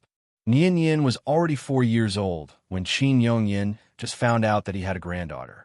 And as his son-in-law, Chun-Shi showed his invincible power in the village in the morning, showing his absolute power that was beyond imagination. Everything that happened.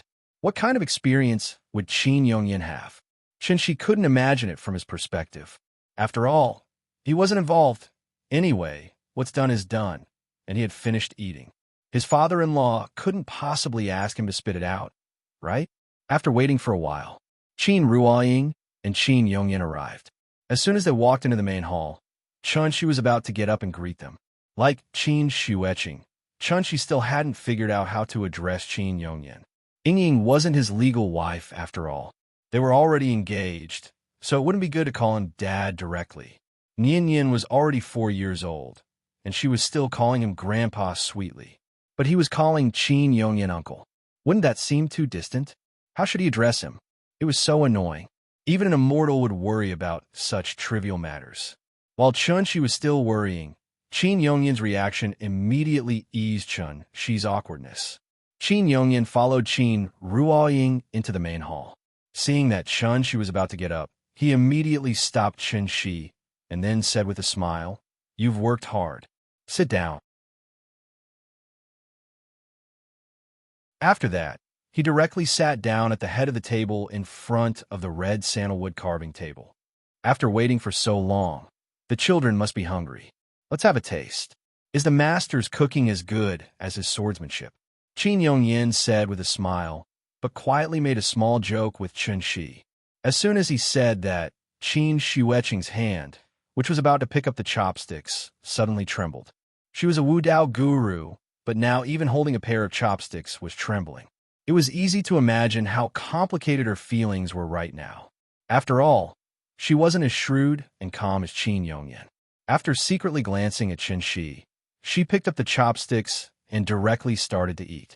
At this time, Chun-Shi got up and pushed the small bowl of golden wings to Qin Yongyan and then said with a smile, "Sorry to make a fool of myself. This small bowl of golden wings is my specialty. Would you like to have a taste?" "Haha. Then I won't stand on ceremony. Please." A seemingly ordinary family feast began amidst this harmonious atmosphere.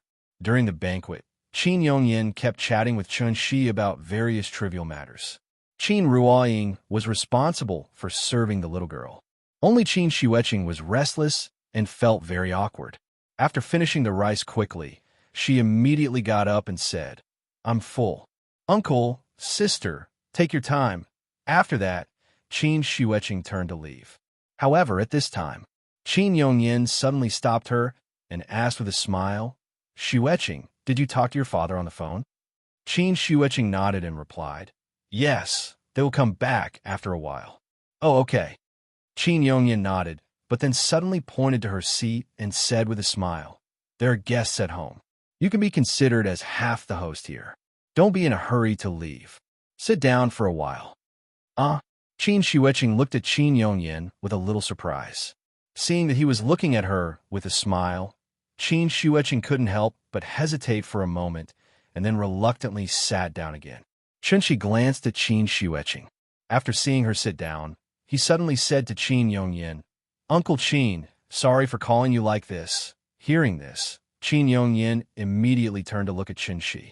He still had a smile on his face. He just looked at Chunshi with a smile and didn't say anything. Seeing this, Chunshi also smiled. He gently held Qin Ruiying's hand under the table, and then said with a smile, Nian is already 4 years old, but I still owe Ying a romantic wedding. So, I hope to hold this wedding for her under your witness. What do you think, can you? Before Qin Yongyan could answer, Qin Ruiying had already turned her head and looked at Chunshi in a daze. Wedding. She really never thought about it. Chunshi had actually been keeping this matter in her heart, drinking wine and growing old together.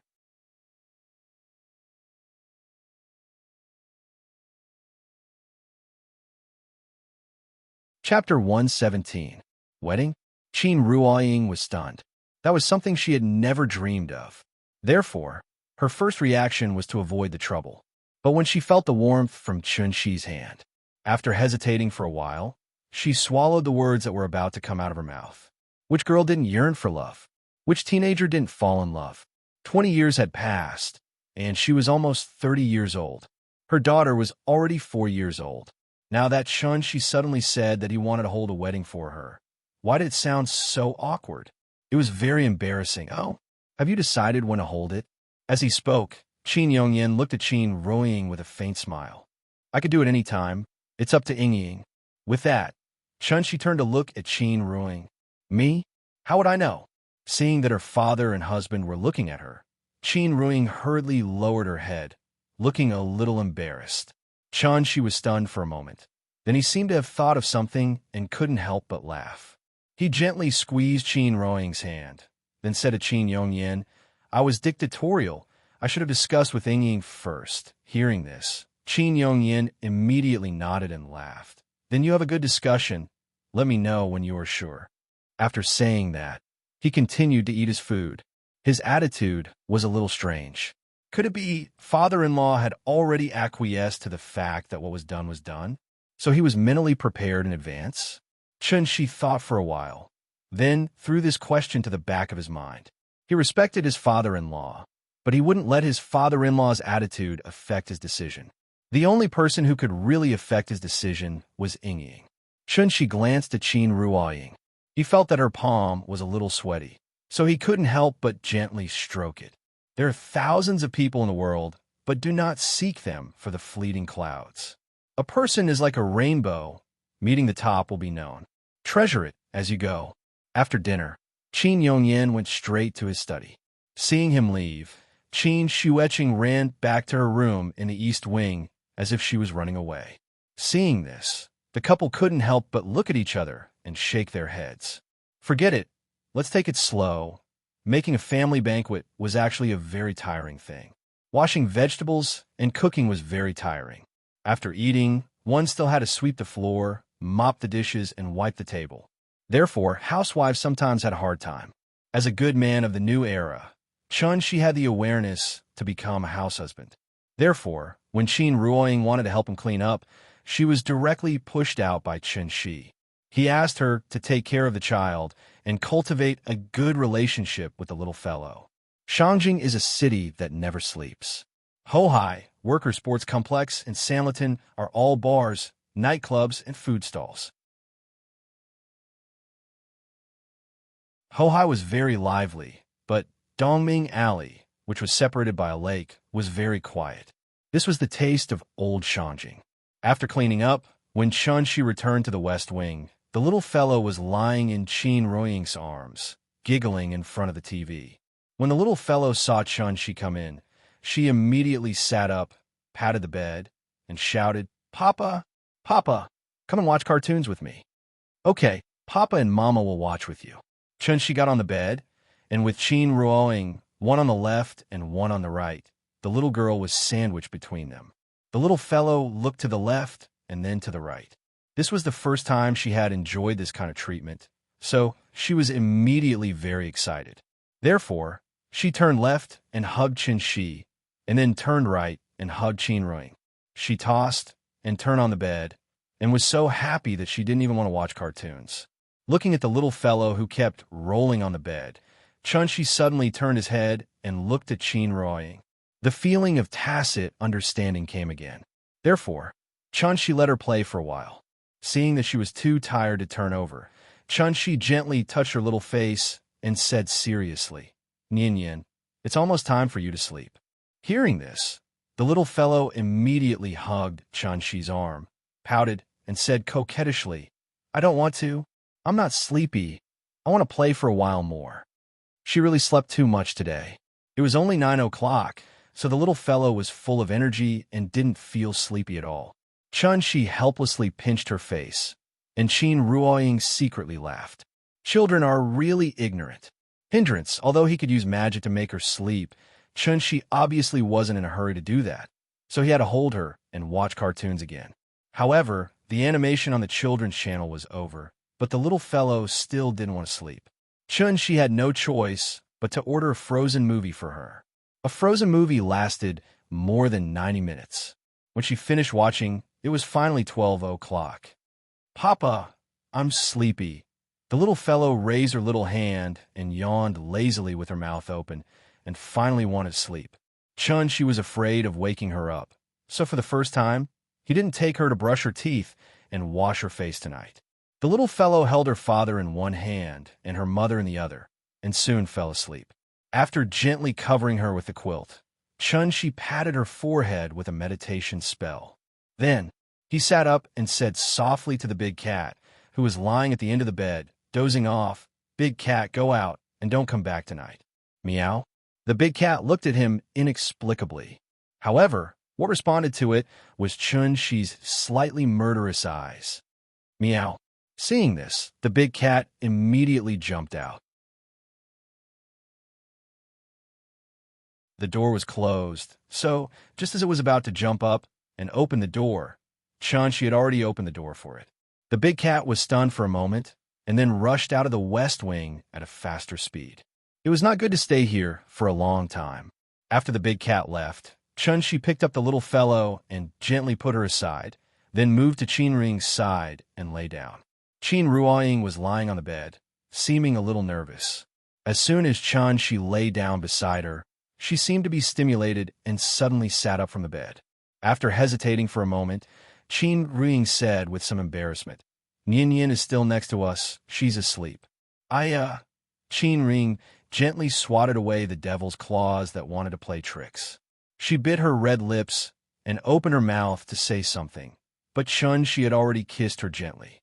She turned around to face the flowing snow, climbing onto the bed to hug the beautiful Tsone. Mandarin ducks dancing neck to neck, jadeite encirclement.